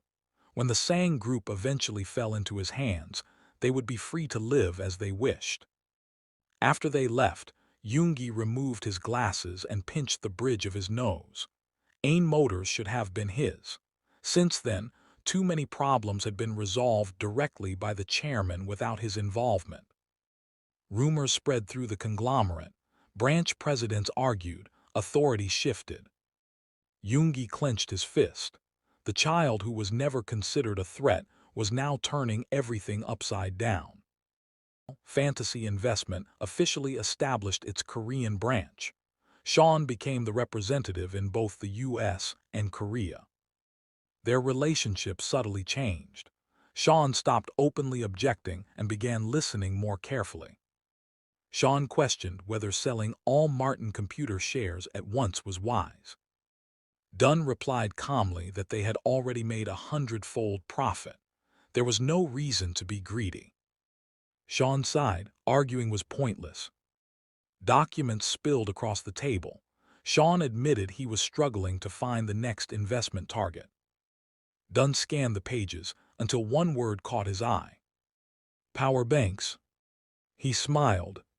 Its founder was a third-generation Japanese Korean. It didn't even plan to go public. Dunn smiled wider. That meant opportunity. His grandfather's words echoed in his mind. Everything has a price. Sean asked how much Dunn wanted to offer. Dunn answered casually, start at 10 times, go up to 50. Sean nearly dropped the documents. Dunn reminded him that Martin had already grown 100 times. Power banks could do the same. Sean warned him it was a gamble. Dunn replied calmly that you can't play poker alone. Eventually, Sean agreed to push the deal. Days later, Sean returned with news. He had secured the shares at 35 times the price. Now all they could do was trust Dunn's luck. Dunn smiled and said everything would be fine. He pierced the lid of his yogurt with a straw and told Sean to sell Martin shares, buy power banks, and keep the rest for himself. Next year, Dunn would enter high school and focus entirely on academics. Sean laughed, saying it was the first time he'd heard a student talk about studying so awkwardly. Dunn smiled and said he wanted to study law. Sean froze. Dunn explained calmly. His grandfather was the best entrepreneur in Korea. His uncle studied economics abroad. There was nothing new for him there. Law was different. He wanted to prove something. That even a third-generation chaebol could earn admission through pure academic ability. That evening, Dunn sat with his grandfather, drinking tea. When Dunn said he planned to attend a regular Korean school, his grandfather frowned and immediately proposed sending him to Switzerland. Dunn smiled and said he planned to attend the University of Seoul, specifically the law faculty. Yang Chiao was displeased. Dunn explained gently that law school demanded the highest scores, no shortcuts, no dirty tricks. Society would be forced to recognize true ability. Memories flashing through his mind of other businessmen boasting about their grandchildren. This was different. Looking at Dunn, Yang Chiao smiled and said that no one in his life had ever made him happier than his youngest grandson. When Dunn enrolled in law school, he could ask for any gift he wanted. Dunn smiled softly. This time the gift wouldn't be a car. It would be power. Jun pictured Yao standing in front of the company building. In July 1994, Power Bank shares officially went public at 18,900 yen per share, the highest price at listing. The chairman appeared in a black suit on opening day, and the company's market capitalization instantly exploded past 200 billion yen. Jun watched green numbers pile up. His investment of $230 million turned into $850 million, netting him $620 million in just 1 year. Before the bubble burst, Jun sold every single share. For the next 3 years of high school, he disappeared from the market completely and focused on studying. Occasionally, he invested in Hollywood films purely as a hobby, projects like Love on the Titanic directed by James Cameron, treating movies the way billionaires treat golf. Sangin graduated from high school without incident and left for America to study, lacking the credits to enter a top domestic university. At the airport, departure boards flashed overhead as his brother waved goodbye. Jun watched calmly. From the very beginning, no expectations had ever been placed on Sangin, which ironically gave him freedom to pursue what he truly wanted. As the plane climbed through the blue sky, Jun stared out the window. Now all eyes were on him, the only third-generation heir still standing in the spotlight of the Sang group. He wondered what would happen once he entered Seoul University. Some people watched his grades with admiration, others with fear. Only his parents and grandfather watched him with hope. The day before entrance exam results were announced, Yal sat in his office on the phone, smiling. His youngest grandson ranked 39th nationwide. Among humanities students alone, Jun ranked 10th out of 400, scoring 367 out of 400. Only 6 points separated him from first place. The gap was so small it felt like bad RNG rather than lack of ability. When Yal received the results, he proudly told everyone that Jun would study law at Seoul University, even though those scores were strong enough for Harvard or Oxford. Scholarships, he said, should go to students who need them. Their family could pay full tuition easily, but Jun was simply too talented to refuse recognition. The mansion glowed under the setting sun as Yal handed the PR manager the results and ordered him to leak the information. Reporters swarmed Jun calm and composed. He said he had studied with private tutors for a year and that the cost of his education could cover journalists' salaries for 10 years. His father lowered his head in silence. His mother looked uneasy. Jun crossed his arms and asked the reporters a simple question. Did they really believe the grandson of the richest man in the country sat alone grinding textbooks? When they mentioned the student who placed first, a boy from Jeju Island, Jun suggested they go interview him instead. Articles about Jun, he said, should please his grandfather, nothing more. By the end of 1996, champagne flowed at the Sang Hotel. Relatives congratulated Jun, calling him a future prosecutor general. Jun calmly corrected them. Prosecutors are appointed by presidents. He planned to become a corporate mergers and acquisitions lawyer. Yanam, watching closely, realized Jun wasn't trying to compete with him anymore. That made him dangerous.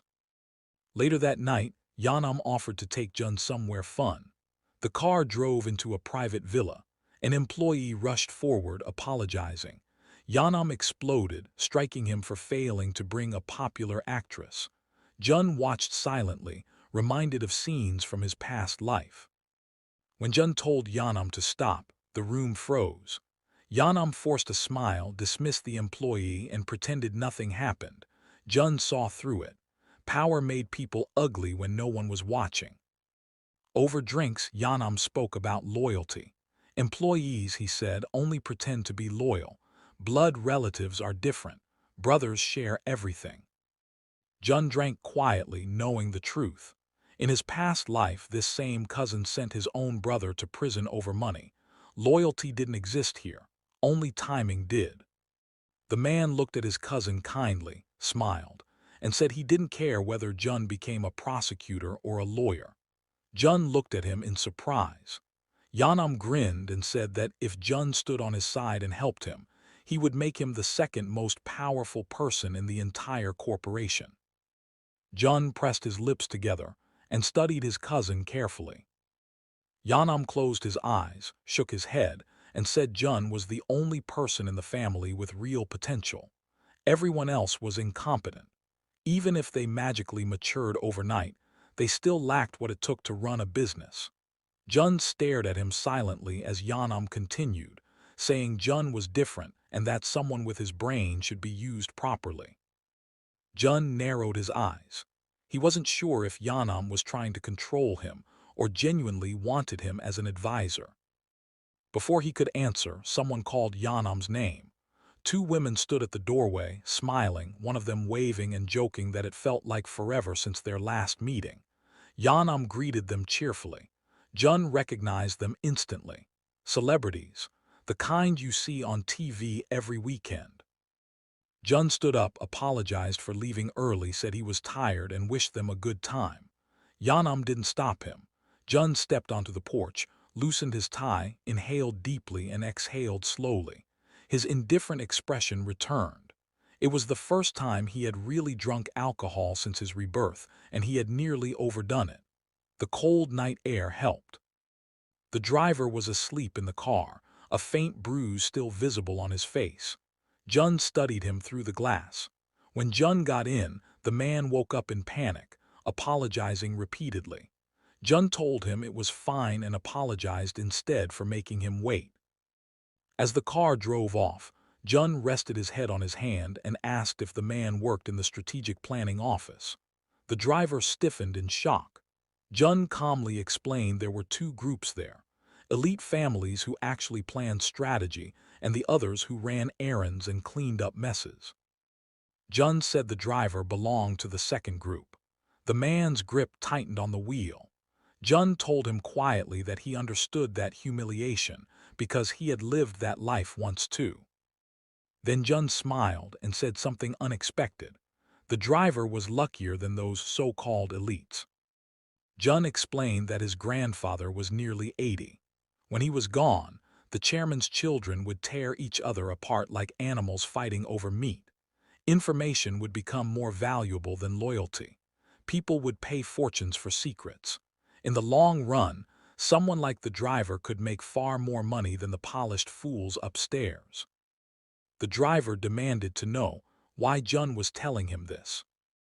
Jun replied calmly that he wasn't his employee, but some truths were worth hearing.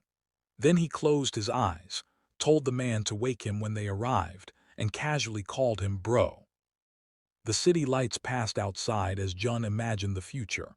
1997, the steel company collapsed, banks panicked, corporations circled like predators, a feeding frenzy was coming. CEO Yang Chao stared at the paper in his hand, disbelief tightening his face, and quietly repeated the number, 2.37 trillion won. He looked up at the room and asked if the data was correct, but the executives avoided his eyes and stayed silent. His voice sharpened as he demanded an answer, and Yang Gi, adjusting his glasses, finally confirmed that every figure was accurate.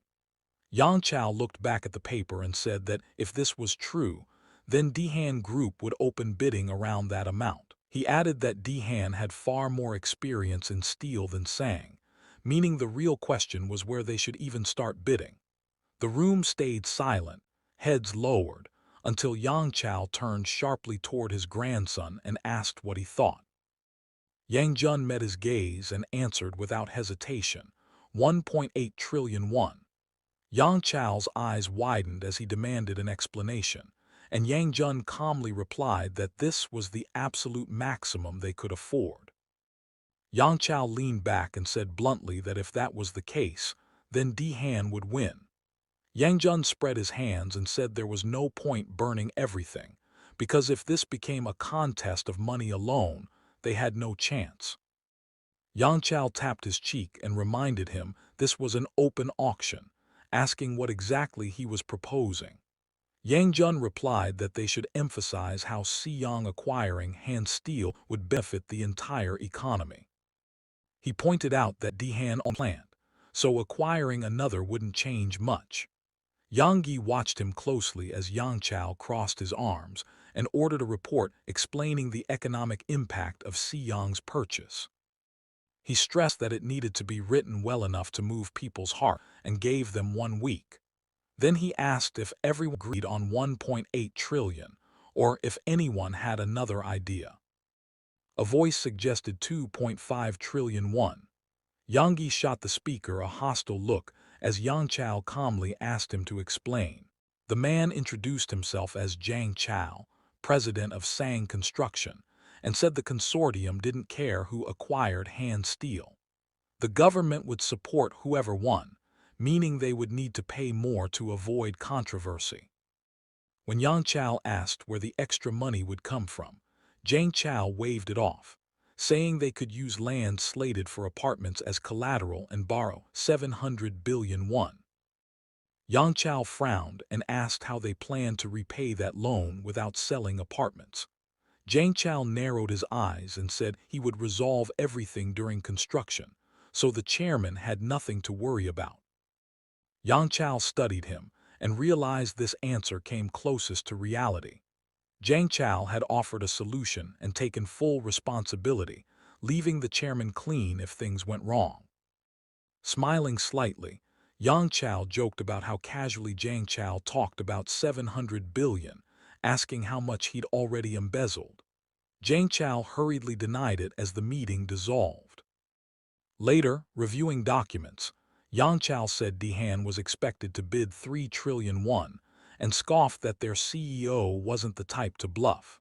When asked if he truly planned to invest 2.5 trillion, he questioned why it mattered. The secretary admitted that doing so would limit the fund for some time. Yang Chao smiled and asked Dijun what he thought, finding him calmly reading at the table. Yang Chao asked if simply offering more money was their only option. Dijun smiled and asked for a hint, already knowing his grandfather wasn't easy to read. Closing his eyes, Yang Chao said that if he owned a sapling, he'd sell it to someone who would grow it, not someone who'd cut it down for firewood. Business worked the same way. The secretary broke into a sweat and asked if Dehan really planned to resell the company. Yang Chao replied that it didn't matter, as long as the seller believed that story. Dijun finally spoke, explaining that Dehan would build apartments on the land, sell the equipment overseas, and erase the company quietly. If Siyang acquired it, they would at least appear to restore it. Yang Chao smiled, saying he might have given too obvious a hint. Dijun considered Dehan's connections and realized approval wouldn't be difficult if dismantling was the plan. When asked how much he intended to invest, Yang Chao admitted that 1.8 trillion was the limit. Haki warned that the 500 billion gap was massive. Yang Chao closed his eyes and said all they needed was to plant seeds, and he'd turn them into rumors.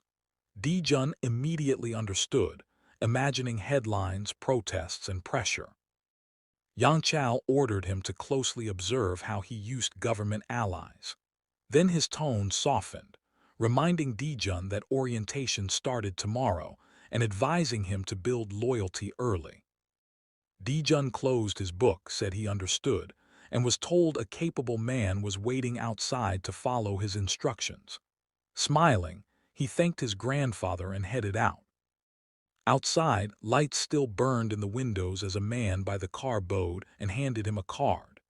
He introduced himself as Yunyo, assistant head of group strategy, and offered him a ride home. The car moved through the streets as Dijun stared out the window. When he asked who had assigned Yunyo, assuming the vice chairman, Yunyo replied that it was Chief Haki. Dijun pictured Haki, his grandfather's closest aide, and asked who the reports would go to. Yunyo said everything went directly to Haki. Dijun smiled and told him to report everything exactly as it happened, since following Haki's orders was his job. Yunyo stayed silent as the car continued forward. As sunlight hit the brick cottages, Dijun mentioned hand steel again, saying he hoped they'd get involved. Sean frowned, saying it wasn't really their game. Sean explained that even if they acquired it, liquidation was inevitable, and selling would take years. Dijun smiled and said that wasn't the goal. He wasn't trying to buy it, just raise the stakes and leave. Sean frowned harder, warning him about the clash between Dihan and Sang. Dijun looked at him and said plainly that he was helping his grandfather and wanted Siyang to win. Sean sighed, reminding him that as CEO, he had to obey the main shareholder. He then asked the real question, "What exactly do you want?" The answer aired on the news instead of in words. An American investment fund announced it had entered the race, offering 2.5 trillion won for hand steel. Standing before reporters, Sean leaned forward calmly, saying companies come and go and steel mills aren't sentimental assets. His fund had calculated the value and was confident it would win. When asked what fantasy investment would do if they succeeded, Sean replied without hesitation that they were investors, not builders. The plant would be sold to someone more capable, and the land would go to construction. A reporter asked whether this was speculation despite the risk. Sean took a sip of water and said that wasn't the right word, adding that the bank should simply choose the highest bidder, especially when even banks were vulnerable. The screen went dark as someone threw the remote onto the table. Hack closed his eyes, rubbing his temple, saying interference without consequences wasn't acceptable. Sean narrowed his eyes, irritated that such a trivial issue had forced an early meeting. The man snapped back, pointing out that this little performance had clearly shaken someone they both knew. Yonel trembled with anger, ordering the secretary to bring Sean in immediately. Sean stood up calmly, saying the chairman should rewatch the interview, because he and his grandson had thought this through carefully. He admitted Siyang would gain an advantage and might spend more than planned, but now the consortium would be easier to convince. With that, he excused himself, heading to a creditors' meeting. When the door closed, the secretary froze, finally realizing which grandson Sean meant. Hackey tilted his head, understanding that this intervention could shift public opinion exactly where they needed it. He laughed at himself for missing it earlier just as the phone rang. Chairman Yang Chao said he'd reconsidered, and that Sean's interference could be useful after all. Hackey confirmed that he'd spoken with the fund's head and that it was Dijun's idea, even if Sean refined the execution. Yang Chao was stunned, then laughed, realizing his grandson had pulled an American investment fund into his corner, explaining that tomorrow the media attack would begin, harsh articles criticizing fantasy investment. He planned to flood television discussions with economics professors emphasizing that Dihan already owned a steel mill. The narrative would be simple: Dihan didn't need hand steel to run it, only to strip the land. Hackey smiled, confident this would poison public opinion. Yang Chao praised his timing as perfect. Dijun walked in with his hands in his pockets, noticing the banners, beer bottles, and long tables packed with people. He paused at the entrance as heads turned, some whispering about his looks, before taking a seat among food and drinks. He smiled, thinking that without knowing the future, this would feel painfully awkward. A student council member welcomed everyone, followed by law professors. Then freshman introductions began. One student shouted his name proudly, another declared himself the future guardian of justice. Dijun listened with a grin as applause echoed. When the microphone reached him, the room fell silent. He asked for a little extra time, bowed politely, and introduced himself as Dijun, joking that he should probably thank his rich grandfather for getting in. Some laughed, others didn't, because they knew money alone couldn't buy admission here. Still smiling, he said he wasn't good at making friends, so he preferred gifts. He asked if gifts counted as bribery. The answer came calmly: friendship was too abstract to count. He followed up by asking about professors, earning laughter when one admitted grades were much more concrete. That's when the doors opened. Men in black suits rolled in boxes as murmurs spread. Dijun smiled and said his grandfather taught him that gifts should exceed expectations. Boxes were handed out, revealing brand new laptops. No one was listening anymore. Later, sitting beside his grandfather, Dijun casually calculated the cost, around 600 million won. Yang Chao stared at him in disbelief. Dijun smiled and said every one of those students would now be on his side, and that it doubled as perfect product promotion. When told student popularity wasn't enough, Dijun said this was only the beginning. He explained discounts, campus ads, and prestige branding. Yang Chao sipped his tea, considering it. Dijun warned that if his grandfather wasn't interested, he could handle the expense himself. Yang Chao snapped at him not to make him look like a stingy old man. After calming down, Yang Chao asked why only 200 laptops were prepared when there were 400 law students. Dijun smiled and explained that only half usually showed up for orientation. He said it was fair to reward initiative. Yang Chao laughed, slapping his knee, saying it was far easier to motivate people by rewarding them openly. Students sat around chatting, someone hugged his laptop box, and joked that it would be his teddy bear for the night.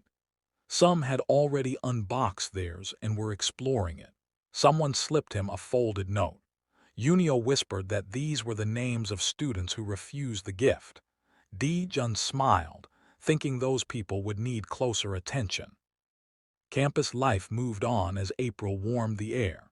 Dijun chatted with classmates, quickly forming a small circle of close associates. In class, students greeted him warmly. One joked that the laptop was so good he couldn't study anymore. Dijun laughed and said that was part of the plan, distracting his rivals. A few students without laptops watched him carefully, sweat running down their faces. Dijun noticed their stares and briefly wondered if another distribution in May would be necessary. At the coffee machine, Dijun watched a student with glasses who had refused the laptop. He dropped a coin into the machine and casually asked if the guy had attended orientation. The student snapped back, saying Dijun couldn't expect gratitude. Dijun smiled and said he never expected it, assuming the refusal came from pride. Accused him of showing off his wealth in front of professors. Dijun calmly asked whether refusing a free lunch or coffee would also count as pride. The student argued it wasn't the same. Dijun replied that it was exactly the same, only scaled differently. He explained that while others counted money in thousands, he counted in millions and billions. For him, a laptop and a coffee cost roughly the same. The student clenched his fists in rage. Dijun added that people happily accept small favors but suddenly discover pride when the gift is expensive. He tossed his cup into the trash and walked away, leaving the student watching silently.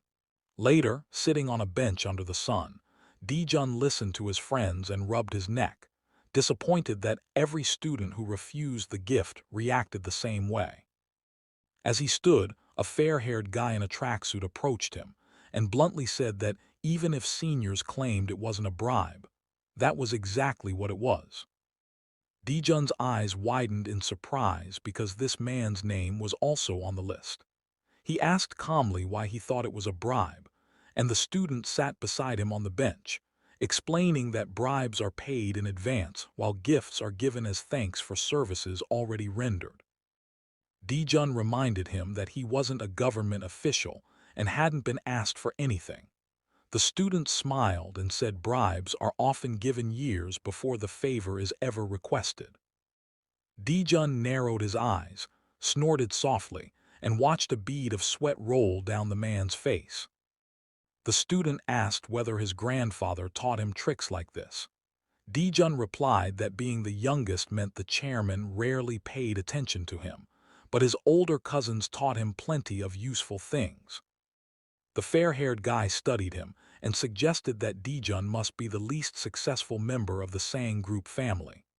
Dijun didn't argue, smiling as he said his father, the chairman's youngest son, had been expelled long ago and now produced films. Scratching his head, the student admitted he should have taken the laptop. Dijun thought the guy was oddly amusing. The student asked whether he could still get one or if it was too late. Dijun realized he didn't really want it and was just being polite, which made him smile. He asked if the guy was older than most freshmen. The student bristled, said he didn't look that old, and accused Dijun of insulting him. Dijun offered the laptop as an apology. The student stood, brushed himself off and said maybe someday, then walked away. Dijun called after him, reminding him he never answered the age question. The student raised a hand in an obscene gesture and told him to shut up. Nearby, Dijun noticed a girl chatting quietly with someone. She looked familiar, and his friend adjusted his glasses, warning him not to try anything. He realized he hadn't seen her at orientation and learned she'd quietly left during the laptop chaos. Dijun smiled, suddenly stood up and walked over. The girl noticed him approaching and looked up curiously. Dijun said he was curious why she didn't take the laptop gift. She smiled, closed her eyes, and said she didn't know how to use it, wondering what the point was of accepting something useless to her. Dijun looked down awkwardly, realizing he'd never considered that reason. She teased him gently, saying his stare made her heart flutter. Dijun blushed despite himself. Elsewhere, Yangchao crossed his arms as a woman joked about finally finding someone normal. She quickly corrected herself, saying this was the future chairman's match. She laid out 3 candidates, including the daughter of the president of Deal Bank, a Princeton graduate working in Hong Kong. Yang Chao studied the photos silently. She explained that another candidate was the granddaughter of the Hansung newspaper chairman. Yang Chao told her to arrange meetings with all 3. He warned her not to let rumors spread about choosing a bride like shopping. She protested that finding candidates at this level wasn't easy. For your grandson Dajun, she mentioned the final candidate, the granddaughter of a constitutional court appointee from a powerful legal family. Yang Chao grew thoughtful as she added that the girl studied at the same university as his grandson. The woman smiled, saying she'd arrange everything naturally so it felt like fate. Yang Chao told her to begin. Later Yongjin learned he'd be meeting candidates the next day. He frowned, realizing marriage wasn't something he could influence. Yonggi explained calmly that marriage was the best form of collateral and security. Yongjin clenched his teeth, understanding the logic even if he hated it. In class, a professor announced a new group assignment based on controversial public incidents. Students groaned as groups of 5 were assigned. Dijun scanned the list and froze when he saw Mian's name in his group. They exchanged brief looks before class began. He quietly handed the paper to Assistant Kim, asking him to look into 2 names. Kim asked if he should report it to Haki. Dijun told him it was his choice. Kim agreed, clearly testing boundaries. Later, news played showing bids for hand steel. When Sang Group was announced as the winner, Yang Chao simply smiled. Others celebrated, relieved they hadn't lost much. Someone complained about fantasy investment making them look like villains. Chao replied that this was better, since it gave judges a reason to exclude them. Investigations into the fund revealed nothing obvious, though its CEO being Korean raised questions. Yang Chao ordered them to uncover the investor's identity quickly. The man nodded calmly, promising it would be done. Yonel grinned and said it was time to start the game. A folder landed on the table, showing what would have happened in 1991 if the corruption had never been reported. Another folder followed, revealing that Ain Motors would have been absorbed into Siyang Motors. The documents explained Chairman Jin's original strategy, restructuring the domestic auto industry with full government support. Yonel remarked calmly that Sang had simply been unlucky. They had the plan, but history chose someone else. He smirked and imagined the man who had wanted Ain Motors for years, probably tearing his hair out watching it slip away again, maybe even losing his mind over it. Then Yonel smiled wider, pointing out that all the money the old man had scraped together and borrowed was now tied up in buying a steel mill. Laughter spread across the room. Yonel ended it firmly, ordering everyone to begin tomorrow. Elsewhere, a man holding a mug asked what Chairman Hong had been up to, nodding that several days had passed since the official meeting. Hong smiled and congratulated him on acquiring hand steel. The man closed his eyes and asked if congratulations were really necessary, since the vice chairman and Yongan had handled everything. Hong lowered his head and added that he'd heard the chairman had recently studied business abroad and already taken on something this big. Then Hong hesitated and reported that strange rumors were spreading. News about Ain Motors had suddenly started appearing again, exactly like 6 years ago. The gray-haired man froze and slammed his mug down, asking if someone was targeting the company. Hong admitted it wasn't confirmed, but the similarities were too obvious to ignore. When asked about Hansung Daily, Hong replied that their exit had already been blocked. The man stayed silent, put away his phone, and asked for a bottle of water. A nervous girl brought a tray, flinching when he snapped that he asked for a bottle, not a glass. He drained it quickly, slammed it down, and waved her away. Frowning, he asked if Hong could delay the articles. Hong agreed calmly, joking that there hadn't even been a wedding yet and favors were already being requested. Hong promised his reporters would try their best, smiling as he imagined tripping up Dehan Group. He looked satisfied, already picturing Chairman Jin taking care of his eldest granddaughter. In another building, a man entered and asked if there was news from Uito about Ain Motors.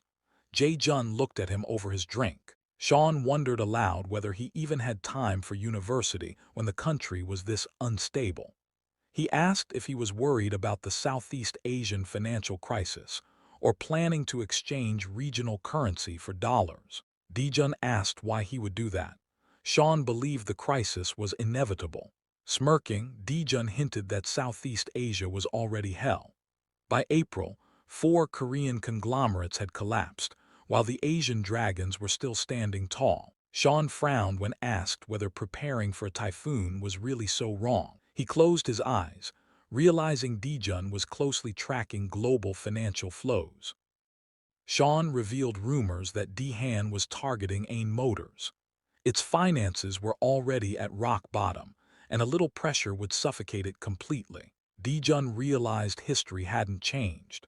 6 years ago, his grandfather failed to take Ain Motors, and now the same moment had returned. This time, he decided, the outcome had to change. He asked about the takeover directly, surprising Sean. News spread that the story would be framed as a foreign investment success through fantasy investment. Dejun frowned and stated firmly that it would be their company, not outsiders, that did this. At Siyang, reviewed documents, reporting that Dehan's chairman was using the exact same strategy Siyang had designed 6 years earlier. They fell silent. Dehan had gotten hand steel, but it drained their funds.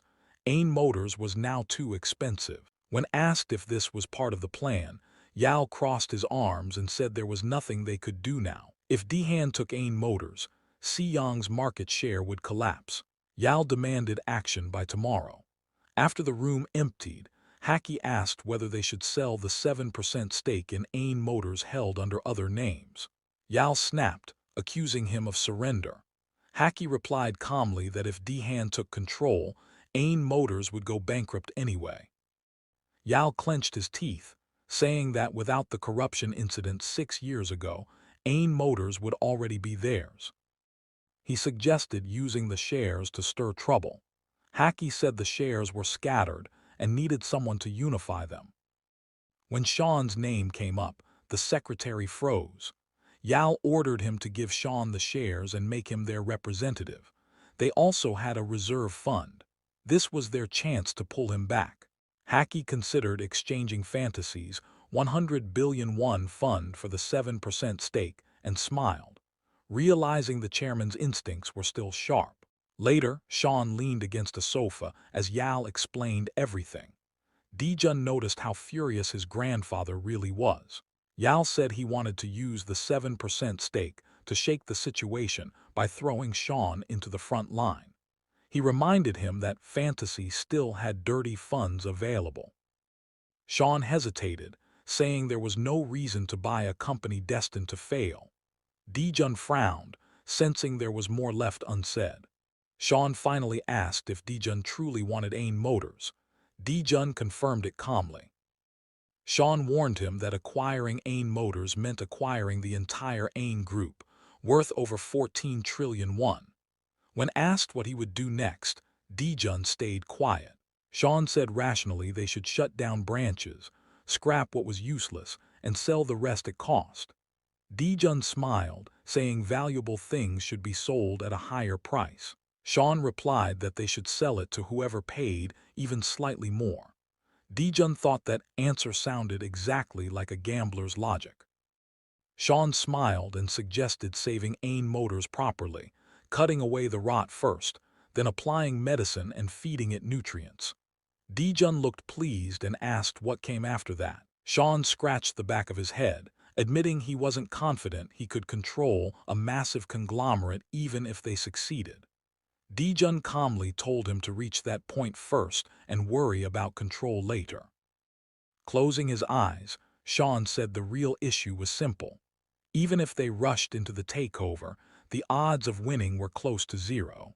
Jun smiled and asked why Sean suddenly sounded cautious, reminding him that he'd never been afraid of low odds before.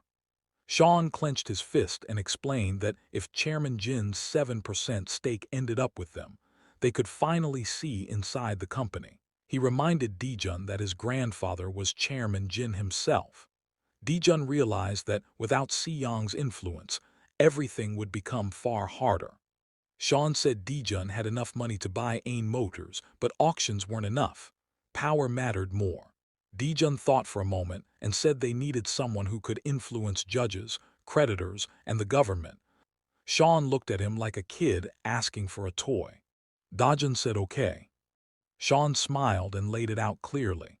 28 subsidiaries, over 50,000 executives, and a total value exceeding 14 trillion won. Whoever won this fight wouldn't just win a company, they'd win everything. This wasn't a war with bullets, it was a war with money, and losses killed just as effectively. Sean said he'd meet manager Haki. Jun smiled and said he'd speak with the Siyang chairman. Both knew the game had begun. Later, holding a milk carton, Jun was asked why he kept skipping school. He said he planned to enroll, not suffer, and wanted to rest a little. His grandfather called him out, saying Jun went to miracle investment every morning, instead of studying. Jun replied calmly that he was relaxed and noticed Yunek working harder than ever. The old man complained that Jun might get expelled, forcing him to donate through the Siyang Scholarship Fund. He asked why he was paying more for attendance problems than tuition. Jun said spending money on education was always good, even though he never planned to study that long. His grandfather had intervened, and now he'd have to manage both school and business. When asked what he actually did in Miracle Investment, Jun said he was learning things, like discussing Ain Motors. His grandfather froze. Jun explained that Ain Motors was heading toward bankruptcy. The financial sector had turned its back, and Wang Motors, propaganda had finished the job. He said they must have run out of liquid assets, otherwise Dehan wouldn't suddenly apply pressure. His grandfather asked what would happen next.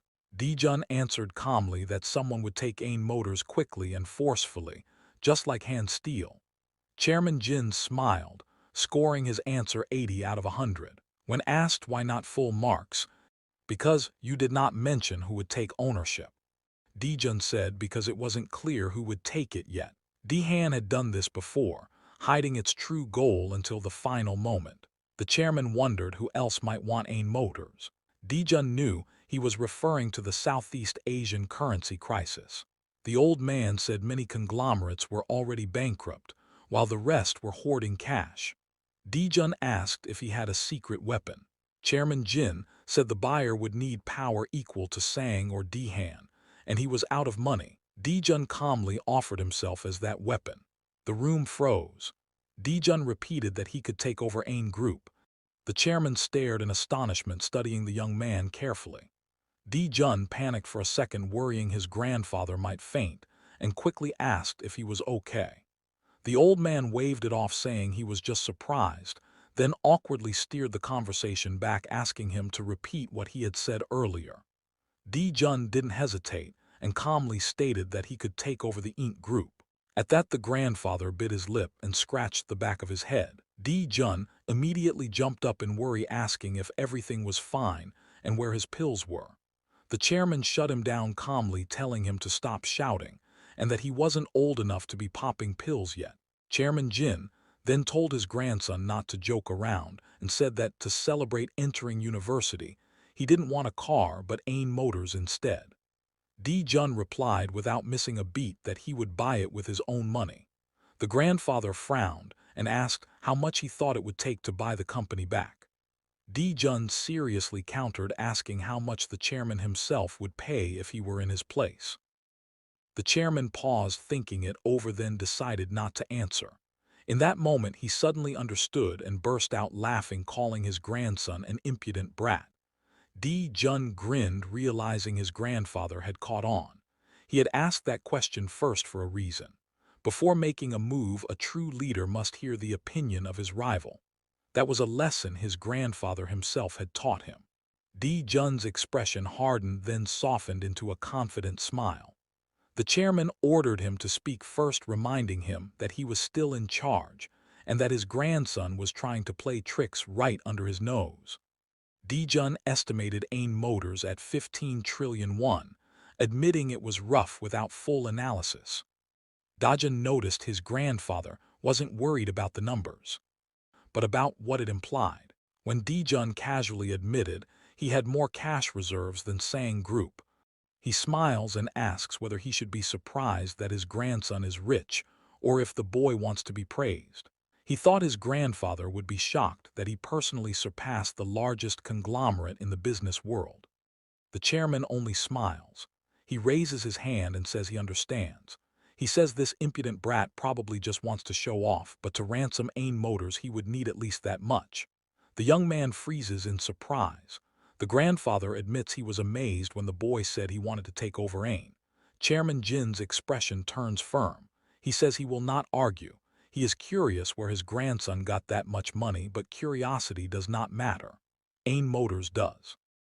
The boy realizes his grandfather is clearly suppressing his curiosity, yet he says it does not matter.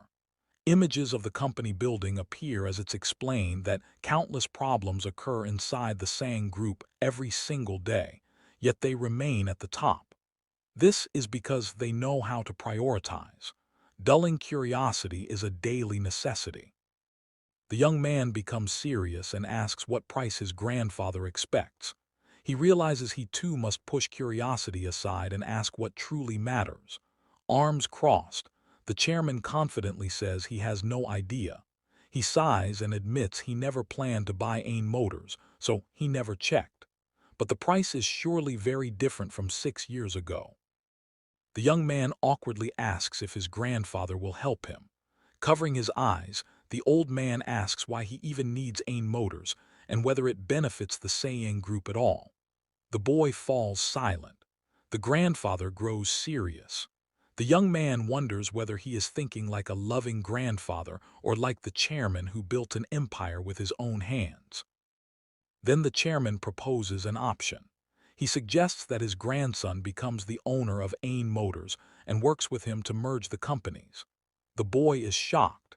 He realizes his grandfather understands that Ain Motors is necessary if he wants to later take over Sang Motors. The chairman smiles faintly and asks how his grandson estimates the merger ratio. The young man asks why they should team up. The grandfather counters immediately, asking whether the boy truly believes he can protect Ain Motors on his own. In less than a year it would be swallowed by the Dion Group. And even if not, could he really handle such an enemy? The boy smiles and says there is no need to worry. He has something to rely on.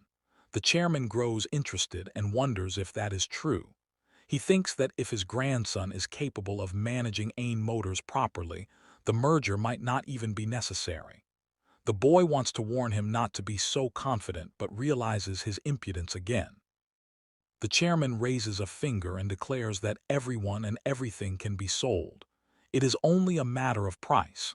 Scales appear as the narration says that if balance is broken, it must be corrected. The chairman demands the merger coefficient. How much weight will the boy add to the scale? The young man calmly answers, 1.2. The grandfather erupts in anger. He says that by market share, brand value, and advanced production technology, Sang Motors is worth only 20% of Ain Motors. He says this is not his opinion, but the consensus of automotive industry professionals. The boy realizes his grandfather already knew this. The chairman covers his eyes and says that argument only concerns production. His grandson forgot the fundamentals. Share prices speak louder. Sang Motors shares are more than twice as expensive as Ain Motors shares, because Sang also holds partner shares. Whoever acquires Sang Motors gains access to the Sang Group itself. The boy understands. That is why he needs Ain Motors. The chairman crosses his arms and asks whether his grandson plans to place it on the scale. The boy's eyes sharpen with resolve. The grandfather smiles and comments on that expression. He relaxes back into his chair. It is revealed that during this conversation both of them exposed their secrets. Later, curiosity finally won. The chairman asked how Dijun made so much money. Dijun explained he sold inherited land and bonds, invested overseas, and rode a stock explosion. The old man noted that his fortune had grown 100-fold. When asked about fantasy investment, Dijun revealed he owned 98%, and that Sean was the executive director. Chairman Jin was stunned. He realized his grandson had already built an empire. Dijun proposed returning the 100 billion won entrusted to him, with interest, in exchange for 7% of Ain Motors. His grandfather laughed, saying he could give him islands or jets if he wanted. Then he explained real rewards weren't money, but hope. He spoke of rewarding subordinates with luxury and illusion, making them believe effort would be paid back. Dijun recognized the tactic instantly. He had lived it before. Before leaving, his grandfather ordered him to stay hidden until Ain Motors was secured. Even Haki wouldn't know. Jun smiles. The young man and the old man lock eyes in silence. Yell folds his hands and turns to his grandson once more. He asks calmly what kind of wealth he actually owns. If he takes over Ain Motors, how much will he have left afterward? Jun chuckles. He says you should not dig directly into someone else's wallet like that. Then he adds casually that if the old man suddenly needed money, he could always borrow it from him. The room freezes. The old man stares at him in shock. Silence fills the living room. Yell suddenly stands up. He glares at the young man in anger. Vyun purses his lips, clearly thinking the boy has crossed the line. Then the old man walks forward. He places a hand on the hero's shoulder. He smiles. He says good job, calling him a kid, and adds that the young man has truly grown up. Jun looks at his grandfather with sparkling eyes. As they parted, the chairman told him to prepare accountants to dissect Ain Motors' books. Haki confirmed everything was ready. At the next meeting, doubts surfaced again. The chairman shut them down, demanding results within a week. Finally, he ordered a meeting with Ain Motors' chairman, saying he would go personally. Elsewhere, San smiled and asked if the talk went well. Dijun said he had full backing, and San should handle officials and shares. San asked why Dijun wouldn't appear himself. Dijun said no one trusted a child, especially one from a family with enemies everywhere. As plans accelerated, Dijun lay awake at night, haunted by memories of a gunshot from his past life. This time was different. He wasn't chasing comfort, he was chasing domination. He wanted to stand at the edge, even if the end was emptiness. When asked why he went quiet, Dijun turned away and said he'd remembered something. His grandfather added that once the shares were secured, the 100 billion won fund had to be returned. San asked cautiously if they could at least give back half. Dijun stood with his hands in his pockets and said he had already promised his grandfather. Since he chose to help, there was no other option. San asked whether Dijun had told him he was the main shareholder of Fantasy Investment. Dijun replied that of course he did, otherwise he wouldn't have asked for help. San pointed out that even as the main shareholder, Dijun was still returning all the money, calling it a missed chance to quietly keep 50 billion. Dijun replied that if his grandfather were that kind of man, Sang Group would have already belonged to his eldest uncle. San leaned back and muttered that the family was a nest of snakes. Elsewhere, tension filled the room as someone asked why everything felt so calm. A heavy-set man by the window said indirect evidence made subpoenas difficult. When asked why the press pressure was weak, everyone fell silent. Someone admitted it felt like Ain Motors was being protected. Hansung Daily was mentioned, and it turned out they hadn't written a single critical article. The leader sat back and asked if the rumors about marriage ties were real. Anger spread as it became clear everything was happening at once. Someone muttered that it looked like the old man was ready to sell even his grandson to stop the chaos.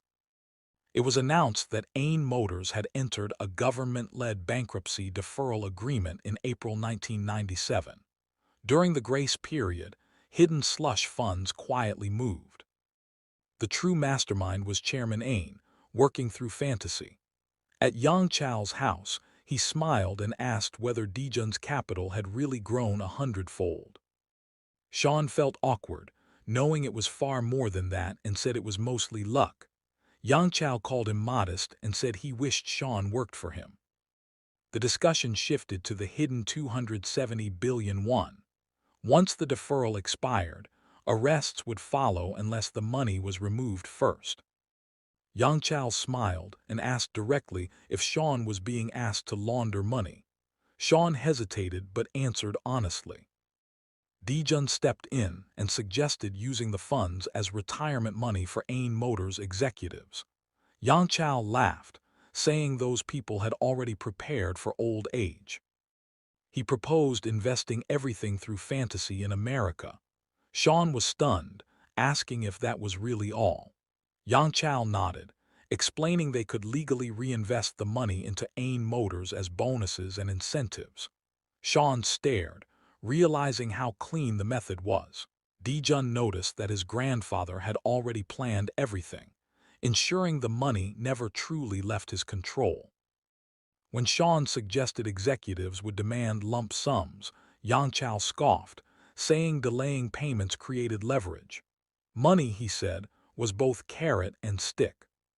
He smiled coldly and said once they learned the funds were reinvested, they'd fight harder to protect Ain Motors. Dijun quietly sipped his tea, seeing his grandfather's true face. Dijun asked if this was the only reason the money wouldn't be returned. Yang Chao laughed, pretending offense at being called greedy.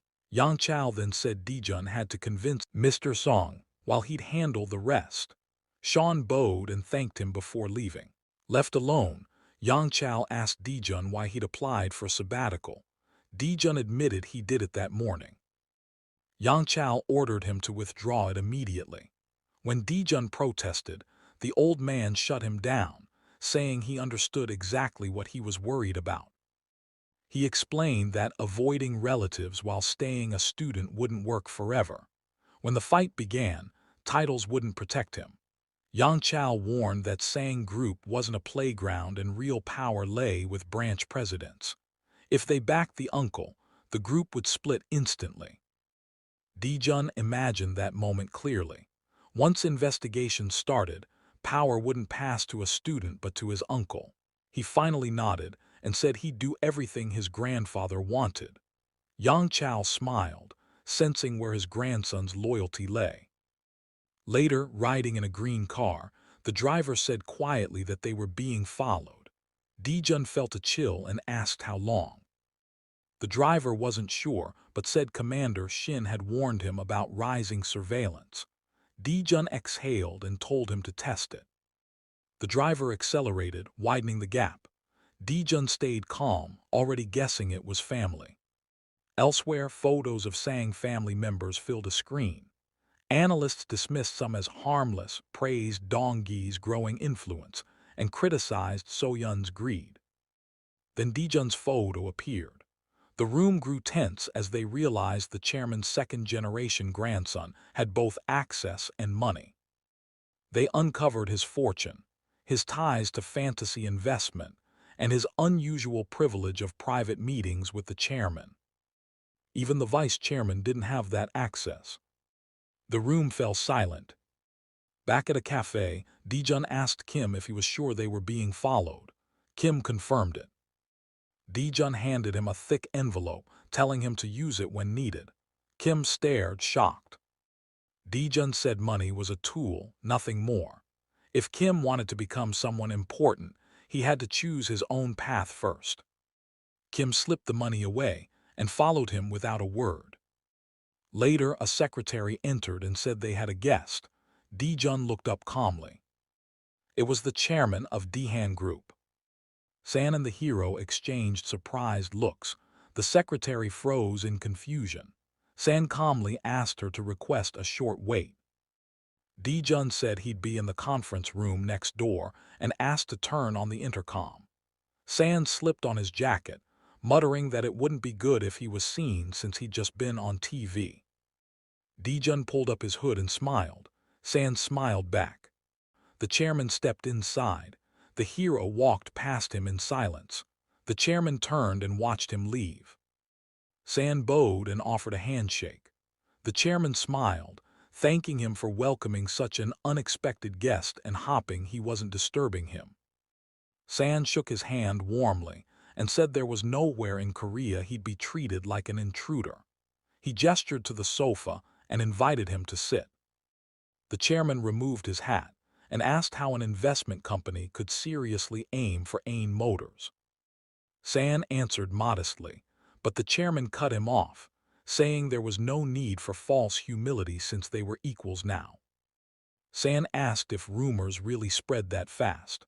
The chairman frowned, realizing that even if the rumor were true, San wasn't even trying to hide it.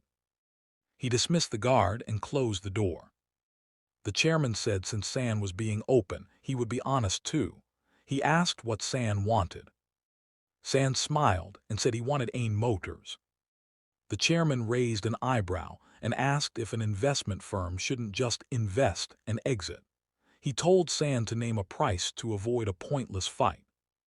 San frowned and asked if he was really being offered money to withdraw. The chairman nodded, saying price wars without reason were exhausting. San shook his head and said he was misunderstood. Their investors had plenty of money and wanted some fun. He added casually that they were car enthusiasts, so manufacturers interested them. The chairman's veins bulged. Buying a company for fun stunned him. He realized negotiation was pointless. He warned that one article about foreign capital draining national wealth would be enough to crush San. San smiled and replied that once the auction price was revealed, Koreans would decide who was more patriotic. The chairman stared speechless. His phone rang. He ignored it and demanded to know what San wanted. He proposed using public funds to cover all gaps and competing purely on acquisition price. No politics, no pressure. San smiled and said in that case, whoever won would suffer minimal damage. The chairman asked if they were truly suggesting unified debt terms and competition only on price. San confirmed it calmly. Silence filled the room. San raised his hand and said since the chairman proposed simplifying things first, he'd accept the rules. Wrestling only became a sport once rules existed. The chairman stood, calling San amusing. He said it had been a long time since he took a confrontation seriously. Pressing his hat to his chest, he said Dihan Group was built through brutal fights, not easy ones. The door slammed. San collapsed into the chair. Dijun entered. San rubbed his neck and asked if the conditions would be accepted. Dijun smiled and said most likely. Elsewhere, Dihan Group executives gathered. Numbers flew across the table. Ain Motors' debt stood at over 3 trillion won. Subsidiary write-offs exceeded 1.5 trillion. Additional concessions pushed total relief past 7 trillion. The chairman frowned. Not accepting fantasy terms means starting over. Someone asked if fantasy really had that much money. No one knew, only that American capital backed them. Then one subordinate mentioned Hollywood. Based on intelligence from Magi Corporation, Fantasy had invested in nearly every major successful film. None had failed. The room went silent. The chairman closed his eyes. Someone reminded him that refusing an outstretched hand often led to bleeding. At Yang Chao's house, he sipped tea and asked if Kibao truly came in person. Dijun confirmed it and explained the compensation offer.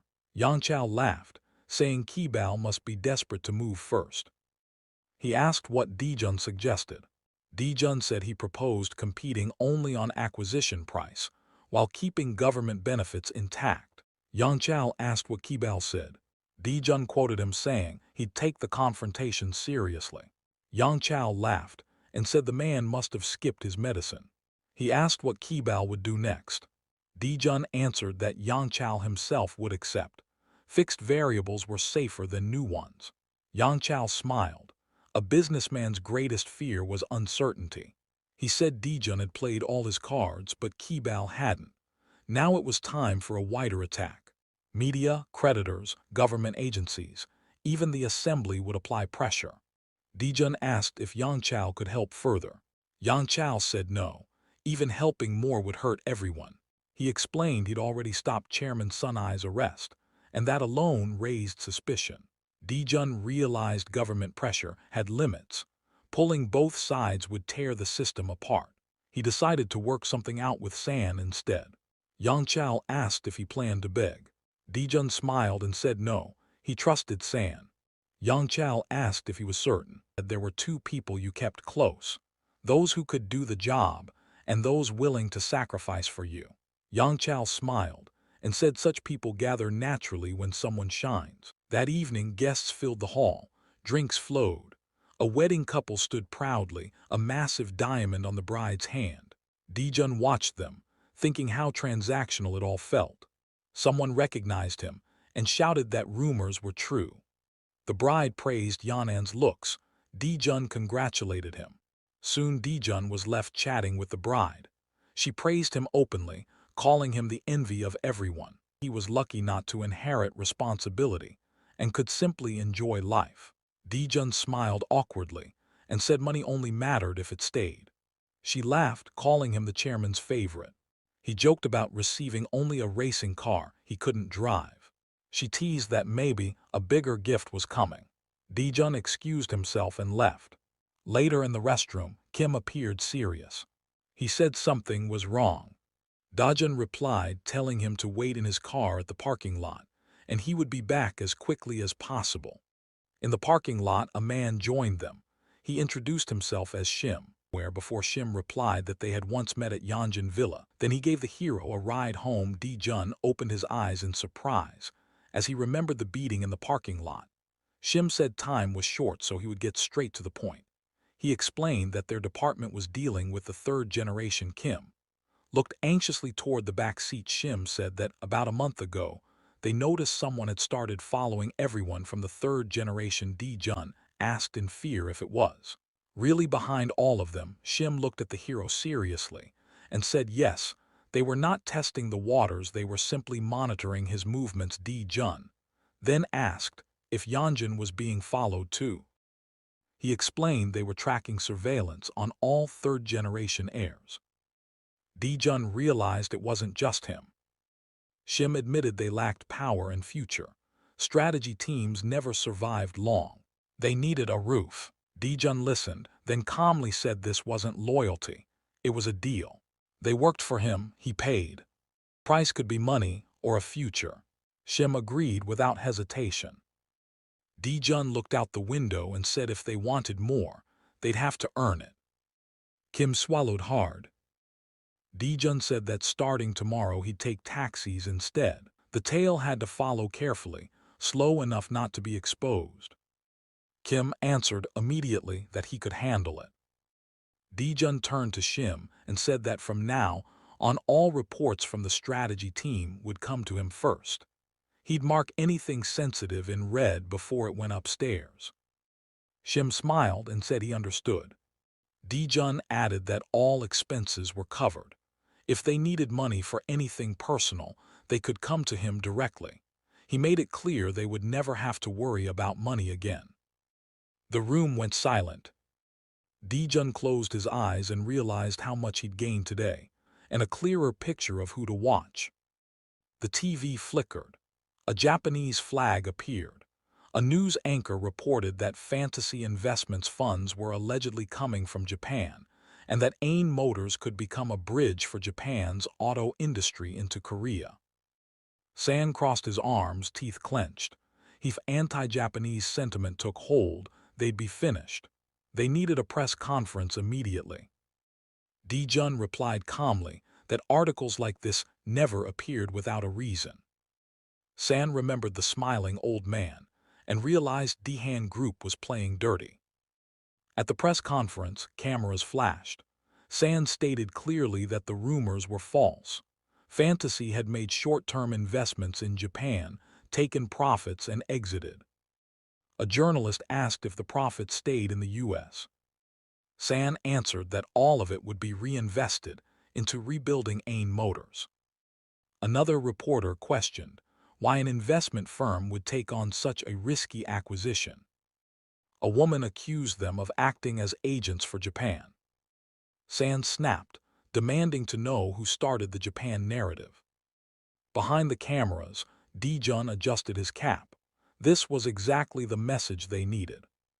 Chairman Song stepped forward and confirmed AIN Group's full support. Union leaders stood behind him, promising wage freezes and cooperation until recovery. He declared that there would be no layoffs. The room went quiet. Song said corporations weren't just profit machines. They carried people's livelihoods. He accused Dihan Group of planning mass layoffs under the excuse of restructuring. Reporters scribbled furiously. The man said they couldn't let rumors about Japanese capital distract from the real issue. The government had already invested too much money into Agent Group Song.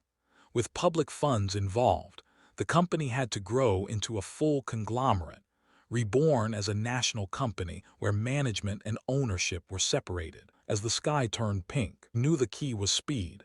No time for Dihan to counterattack. Later, the TV showed analysis clips. Global auto wars. Only the top 10 would survive. If Ajin merged with Dihyun, costs would drop, efficiency would soar, and jobs would multiply. The screen went dark. San sighed. The stock price hadn't moved. Public opinion was split cleanly in half. Dijun said that was good. Both sides already accepted AIN would be taken over. San muttered that Chaebal's controlling the media was terrifying. Dijun corrected him quietly. It wasn't fear. The media just knew the taste of money. That night, Dijun offered San a drink. He reminded him he was an adult now. San hesitated until Dijun pulled out an unlimited card. No limit. San stared in horror. Dijun said it was pocket money from Hanson Ilbo's daughter, a matter of face for third-generation heirs. San laughed helplessly and promised to take him somewhere unforgettable. The long corridor was lit by grand chandeliers, drinks, and fruits lined the table. San held a glass goblet, his eyes closed for a moment before he slowly looked away. The man scanned the table, sensing that the main character was hiding some incredible idea. Though he couldn't tell what it was, San smiled calmly and said that truly great people always create ideas out of nothing. Later, Dijun returned home late. His grandfather asked if he drank. Dijun said not much. The old man snapped, asking if he felt like a loser. Dijun answered calmly that the fight wasn't over. His grandfather scolded him for clinging to finished battles and ordered him to analyze his mistakes. Dijun admitted he underestimated Dihan's meticulousness and ruthlessness. The old man warned him that before striking, you must know how strong the enemy's fist is. Dijun said he rushed and missed the timing. He didn't expect them to twist Japanese investment into a weapon. The old man demanded he remember this feeling. Then Dijun said he needed his final card. His grandfather raised an eyebrow. Dijun said Sang Motors could fall at any moment. He explained that announcing a merger between Ain and Sang would flip the board instantly. The old man exploded, accusing him of greed. Dijun replied calmly that being half greedy was pointless. If fingers were going to point anyway, they might as well point fully. Silence followed. The grandfather said mergers united everything into one whole, and Dijun didn't even own Ain yet. Dijun replied that negotiations existed to turn jokes into reality and dreams into contracts. If the scales didn't balance, you added weight. He said he'd put more weight down. The old man listened. Dijun explained the two weapons, Sang's name heavier than Dihan and confidence, fairness, stability. Speculation would vanish overnight. The old man crossed his arms and closed his eyes. Then he said calmly, he still wasn't satisfied. Dijun frowned, thin brows tightening as his fist clenched. He knew he was greedy, but this wasn't greed alone. It was alignment. And right now, he wasn't sure whether his grandfather was testing him or simply refusing to hand over Sang Motors. Keeping his voice calm, Dijun made his move. He told his grandfather to leave all subsidiary shares untouched and put only Sang Motors itself on the scale. If that happened, he promised, he would tip the balance. The old man's eyes widened. Was he suggesting splitting Sang Motors apart? Dijun grinned and calmly listed 8 subsidiaries, including Ain Motors and Sayang Motors. Separate them properly, he said, and a new auto giant would be born. The old man fell silent. Dijun watched his face carefully. That wasn't rejection. That was disappointment, which meant the old man wanted more. So Dijun pressed forward. He said they should immediately announce a full merger between Sang Motors and Ain Motors. The moment the market heard that Sang's subsidiaries were being spun off, Sang's stock would crash. The old man's eyes widened again. Dijun continued smoothly. When the stock hit rock bottom, he would quietly buy it under borrowed names. Interest flickered across the old man's face. Then Dijun added the final layer. After Ain was absorbed and the partial merger completed, the subsidiary split would be cancelled. Sang Group would grow stronger, and Ain Group could later be absorbed entirely. The old man asked sharply if investors wouldn't swarm in, furious over losses. Dijun smiled. When a massive cart moves forward, ants get crushed. If you stop for every ant, the cart never moves. The old man warned that buying shares this way would make Dijun one of Sayang's major shareholders. Dijun asked calmly if that wasn't a gift that came a little too easily.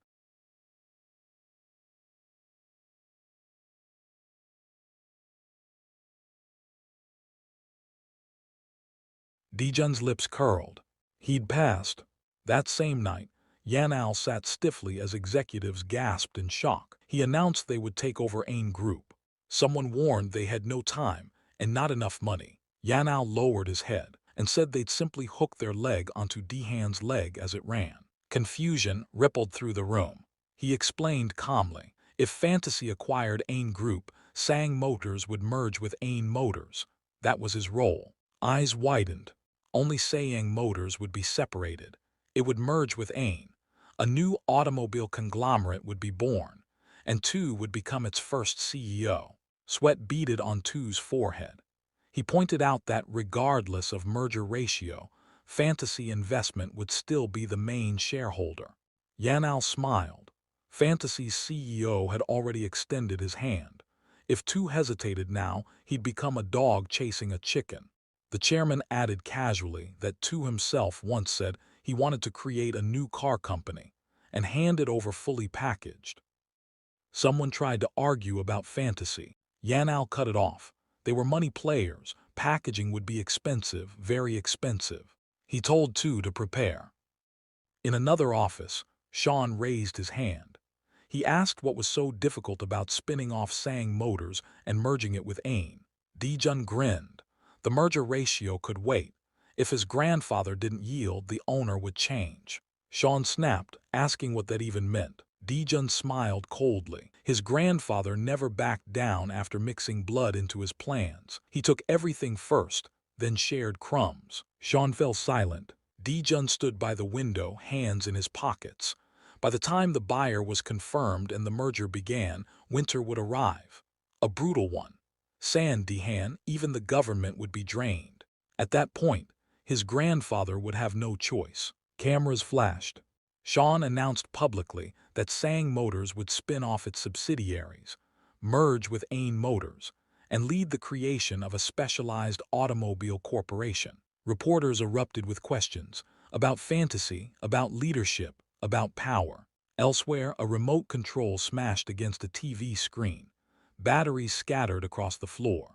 The man stood up, furious, demanding to know how this happened without anyone noticing. No one answered.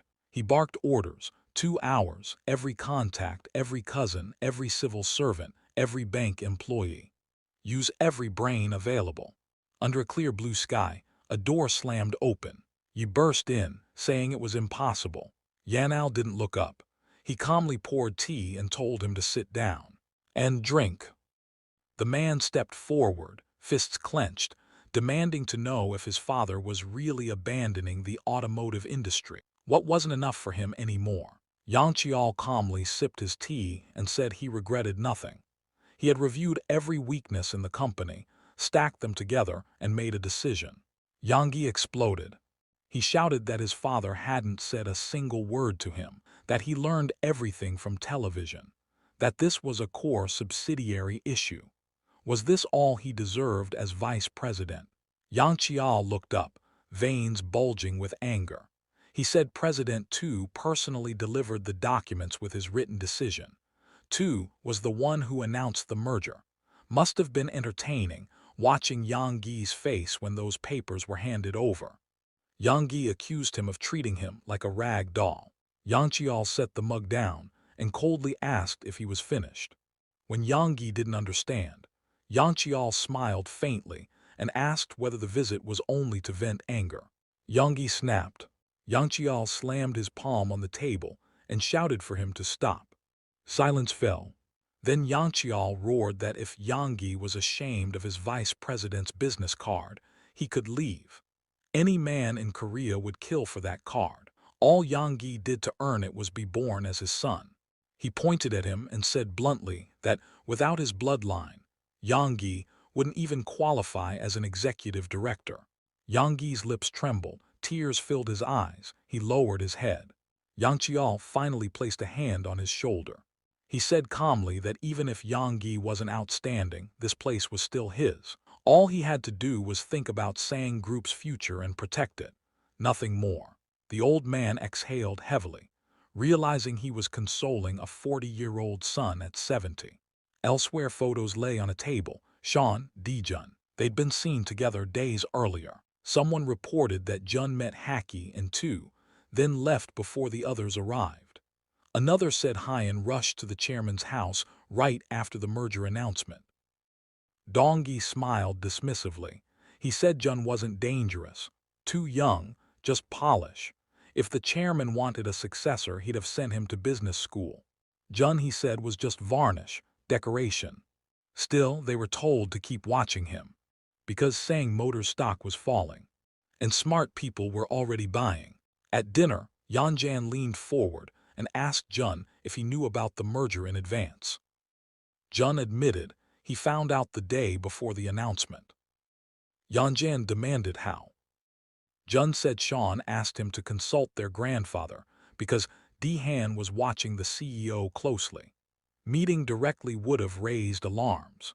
Yanjan exploded. Jun stayed calm and said there was a secret contract between the CEO and the chairman. No one else knew, not even the vice chairman. Yanjan shouted that Jun had no authority. Jun replied quietly that authority comes from access, and some agreements only involve 2 people. That was when Yanjan realized something was wrong. Jun reminded him that the eldest uncle wasn't informed either, which meant inheritance wasn't settled, which meant decisions could change any time. Yanjan accused him of trying to replace his father. Jun smiled and said he wasn't competing at all. He wasn't greedy. He could study, pass the bar, become a prosecutor or judge, live well, never worry about money. He listed it casually: respect, power, women, freedom. Yanjian tried to threaten him with his father's wealth. Jun saw through it immediately. He smiled and said being the youngest in a chaebol family was a blessing. Less pressure, more options. Then he planted the final seed. He said the second and third sons wouldn't just sit quietly and watch the group pass to Yanjian's father. Yanjian's eyes widened. Jun didn't confirm or deny anything. He just folded his arms and looked away. Then he said calmly that if power skips the rightful line, history always ends in blood. And he imagined it splattering. The young man said that this was exactly why he wanted the eldest uncle to take the chairman's seat of the Siang group. Jun smiled and said that this was the only way their family would not suffer. Yonan smiled faintly, but then leaned his elbows on the table and lowered his head, sighing heavily, saying that Jun could not possibly know all the details. Jun remembered their earlier conversation in the office, Yonan's unkind smile, and the dissatisfaction written clearly on his face like that of a grown adult hiding his true thoughts. Jun calmly said that, as a result of the merger with Siang Motors, the shares owned by its subsidiaries would be transferred to another branch, which would then become one of the most important companies in the group. Wasn't that correct? The man admitted that it was true. Jun folded his hands on the table and asked what would happen if the management of that company was not headed by the eldest uncle. Yonan's eyes widened as he realized Jun was talking about the contents of the secret agreement. Jun frowned slightly, thinking that this was actually something anyone could figure out if they thought about it carefully. With a calm face, he said that he had only seen the title of the document, the Group Management Reorganization Plan. The man froze, beads of sweat forming on his forehead as he nervously repeated the name. Jun, sitting across from him, said that this was the greatest help he could offer, and that from now on everything would remain with his uncle. The man agreed. Yonan bared his teeth and lowered his head while Jun grinned, thinking that because of Siang Motors, the claws each of them hid would gradually be exposed, and they would soon find out whose claws were sharper. Jun smiled as he imagined his family. Outside, the windows reflected a clear blue sky. A newspaper article reported that Fantasy Investments had been chosen as the new owner of the Int Group. The man read the paper intently, saying that in the end things had turned out like this. Although they had secured Ain, he was worried that Siang would eventually take everything from them. Jun smiled and asked when the takeover payment was due, and replied that it would be immediately after the merger, 1.2 trillion won, meaning $1 billion would need to be transferred. Jun asked whether that meant it wouldn't happen until next year. Sion raised his eyebrows and said it was worth asking the chairman, as he might want to rush the merger before the end of the year. The total amount was $3.2 billion, and at the current exchange rate of 1,110 won per dollar, that was slightly over 3.5 trillion won. The man took a sip through a straw and asked how much cash they had on hand. Looking out the window, he said they had $600 million in cash as requested, with no new investments this year, and another 600 million would return next year.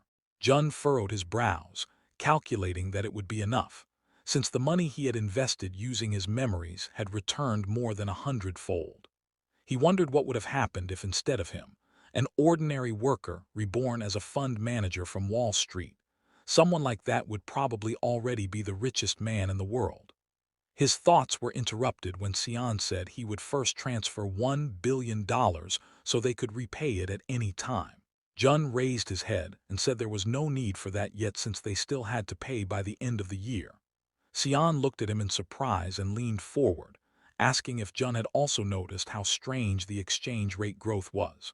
Jun replied that everyone had noticed and had been worried for a long time, but they were all pretending not to see it. The rate had jumped by 251 in a single month, and it felt as if the dollar was slipping away like water. The man asked whether the exchange rate could correct itself by the end of the year. He knew Sion wasn't blind to it, but like everyone else, he was asking useless questions to hide the approaching typhoon of conglomerate bankruptcies and presidential elections. Jun asked whether exchange rate fluctuations and the dollar's departure were really the same thing, and whether that meant there was no point in holding tens of trillions in reserves if the dollar disappeared. He smiled and said that on a deserted island, a box of bread would be worth far more than 10 billion won in cash. Xian arched his eyebrows, realizing that the bread Jun was referring to was the dollar itself. Jun nodded, thinking that soon the IMF would collapse and it would become impossible to obtain dollars even if you wanted to. Xian clasped his hands and frowned, asking what Jun would do if the exchange rate kept rising, and whether he planned to pay for ain in dollars. Jun smiled and said he had already thought about the negotiations. Xian asked what he meant, and Jun replied that he would cut the price by offering to pay for the acquisition in dollars. Then burst out laughing, hitting his forehead and saying that even if you had a gold nugget, it was useless if you were already on the brink of death, and it would be better to exchange it for a life jacket. Jun imagined money flowing through an IV, thinking that the dollar as a global currency was like blood to a living body. If circulation stopped, the body died, while someone holding a bag of blood could freely pull a gold nugget from the dead person's pocket. Xian frowned and said that when domestic foreign exchange reserves hit rock bottom, Jun would be their savior. Jun smiled and said it wouldn't be him, but his uncle, the CEO of Fantasy Investments. Xian leaned back, grinning, and said Jun still didn't want to show himself, either because he was young or because he had ulterior motives. Jun folded his arms and asked what people would say if they found out he owned trillions through illegal gifting and disguised inheritance. Everyone would be watching him. Xian said that hiding behind someone else would let him avoid those countless eyes.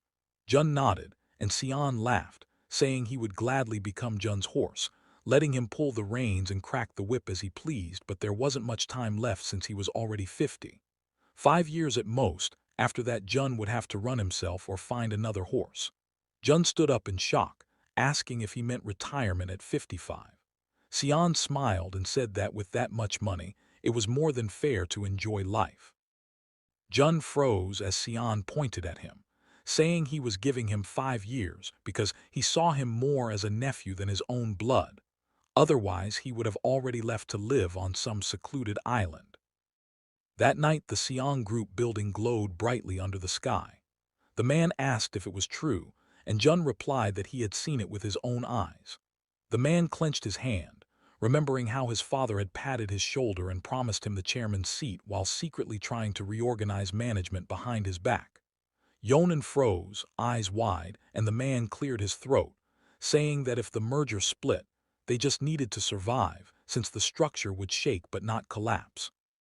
When Jun started to explain further, Yanggi interrupted him, saying everything was fine and that Jun should focus on stabilizing the steel mill and rebranding it as Siang, telling him not to miss this opportunity to prove himself to his grandfather. Jun bowed and left.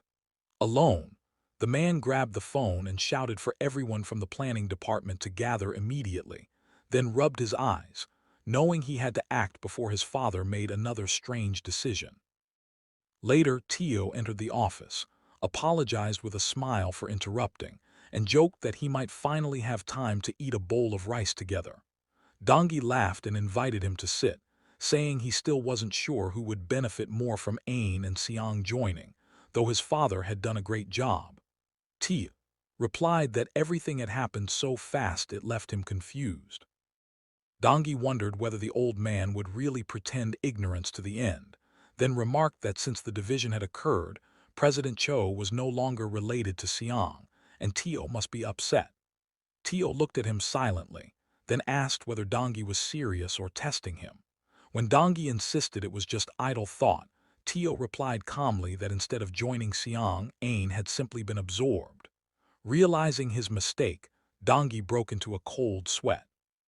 Tio then spoke about his 30 years as chairman and recalled the only time he had ever protested, during an oil crisis when they flew to Texas and shared a single steak. Dongi laughed, saying American steaks were always huge, but Tio coldly replied that he had wanted his own portion. When Dongi realized that even a steak wasn't divided, he understood that the group would never be divided either. Tio said that if you take too much, you just eat it all, and Dongi smiled madly, vowing to finish a 600-gram steak himself. Then Tio calmly said that Vice President Jin Yonggi, Dongi's older brother and the chairman's eldest son, would inherit the group. Dongi exploded in anger, shouting that Yonggi was incompetent, but Tio replied that incompetent people cannot help competent ones. Dongi raged, proposing splitting branches and land, but Tio refused, saying he would not support plans that discredited the company. In despair, Dongi realized there was no designated successor, and that the chairman would choose only at the very end. This was a warning, Dongi thought, a reminder that even if the carriage owner changed, the coachman remained. The confrontation had only just begun. The next day, sunlight poured through the windows of a massive building. Dongi entered his brother Yonggi's office with a forced smile. Yonggi asked why he had come, joking that Dongi hadn't visited in 10 years. The office was filled wall to wall with documents. Dongi's voice echoed through the office as he said that he had earned a lot of money during this time, then pointed around at the cluttered room and asked what all this was supposed to be. Yonggi immediately replied that these were nothing but absurd rumors, adding that Dongi himself should try earning at least something here, because even the budget of a single department in his company was larger than this. Hearing that, Dongi lost his temper and threw his hand out, shouting that he couldn't tolerate it anymore, and that tomorrow he would send someone to expand Yonggi's office. Yonggi calmly replied that it wasn't necessary because he still needed to pay off his debt. Dongi froze for a moment, then asked in confusion if Yonggi really had a debt. Yonggi smiled broadly and waved his hands, telling him not to panic because it wasn't a private loan, then reminded him of Jun's starting capital. Dongi clicked his tongue in realization and pointed at Yonggi, who rubbed the back of his neck and said that he needed to return it because their father had taken a child's money. Dongi sat down in a chair and said that since Yonggi earned well and didn't waste money, he could easily pay it back. Yonggi said it was time to get down to business and asked what kind of wind had blown Dongi here today. Dongi leaned back against the chair, thinking silently, then asked whether Yonggi really intended to keep walking this path. Yonggi looked at him in surprise and asked what he meant. Dongi's expression hardened as he asked whether movie production was really Yonggi's final stop. Yonggi hesitated, unsure how to answer. He asked whether he was telling him not to even look toward the group. Dongi answered firmly that he meant exactly that, adding Yonggi and his son to the sentence. Yonggi stiffened, the warmth vanishing from his face as an uncomfortable silence settled between them. Folding his arms, Yonggi asked what Dongi meant, reminding him there was also a third brother. Dongi waved his hand irritably and said that Sangi hadn't been his younger brother for a long time and was nothing more than a name now. Yonggi touched his chin in thought, and Dongi slammed his hands onto the armrests, shouting at him for reacting like that and asking if he was really hiding his greed. Adjusting his glasses, Yonggi replied calmly that it wasn't greed, but that until now he hadn't fulfilled his role as a father properly, so he intended to start now. Dongi stared at him in shock and asked if he was talking about Jun. Yonggi nodded slowly and said yes, explaining that Jun dreamed of becoming an entrepreneur like his grandfather. Dongi froze in disbelief. Yonggi smiled faintly and explained that Jun wasn't petty enough to want control over a few subsidiaries, and that his son would achieve everything through his own abilities. Dongi could only stare in silence as Yonggi added that he would do everything he could to support him. Dongi asked what that had to do with the group, and Yonggi replied awkwardly that even though Jun was the youngest grandson, he still carried the chairman's blood, so if something was offered he would accept it, and if not, he would take only his fair share. Dongi repeated the words fair share under his breath, displeased, then looked up without responding. Yonggi leaned back and said that since Dongi had come so suddenly, something must have happened with his older brother, then asked whether the shares had been shaken because of Seong Motors. Dongi immediately denied it, stood up, adjusted his jacket, and told Yonggi to stay where he was and support him, promising that if he won, he would give Yonggi a fair share. enough for Jun to achieve his dream. Yoongi asked quietly what would happen if the other brother won, and Dongi replied coldly that then Yoongi would have to fight his brother in order to become a father. As Dongi was leaving, he noticed a movie poster on the wall and asked what kind of film it was. Yoongi replied that it was scheduled for release early next year and that they were looking for theaters. Dongi patted his shoulder and said that if the tickets didn't sell, he would buy them all. Yoongi smiled and thanked him. That evening, the lights were on in Yoongi's house as Soyeon and her husband sat on the sofa. Yoongi asked why they had come so late just to ask for money. Soyeon admitted it awkwardly, and Yoongi wondered if something serious had happened in the family that he had missed. He asked why the owners of a department store were borrowing money from a film company. Soyeon nervously explained that her father had invested almost everything into the steel mill and had restricted the department store's budget, forcing her to report daily income and expenses. Confused, Yoongi asked what she had done wrong, and she suddenly shouted that it was her husband's fault, pointing at him and explaining that he wanted to challenge the mayor of Seoul in the next election, so her father had cut all funding. Her husband lowered his head in embarrassment.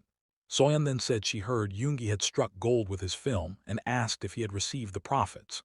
Irritated, Yoongi asked how much money she thought a movie could make in Korea, then answered himself, saying that with ticket prices at just over 6,000 won and around 670,000 viewers, revenue would be roughly 4 billion won before deducting distribution and production costs. Without waiting for a response, he told them to stop this nonsense. The couple left awkwardly, and after seeing them off, Yoongi rubbed his eyes in exhaustion. As they stepped outside, a surprised voice called out, and it was Jun, who had just returned home. He asked his aunt why she had come so late. Moments later, Jun entered the house and removed his shoes. Passing by his father's room, he noticed Yoongi sitting on the couch, who asked if they could talk. Jun entered, rubbing his neck, saying he would try to come home earlier in the future, but Yoongi smiled and said he wasn't the kind of father who controlled when an adult came home. 2 cups of tea sat on the table as Yoongi mentioned that Dongi had visited earlier and that Soyeon and her husband had also come. Jun replied that he had met his aunt on the way in. Yoongi took a sip of tea while Jun wondered what his father was about to say. Setting the cup down, Yoongi smiled and said that Jun was definitely his son, yet nothing like him at all. Jun was left speechless as Yoongi continued, saying he was proud of Jun's artistic sense, but that Jun didn't even listen to popular music and found counting money boring, yet was born with an extraordinary sense for investing. Then he says thank you for watching. Comment down if you enjoyed this video and show your support by subscribing to this channel. Peace out.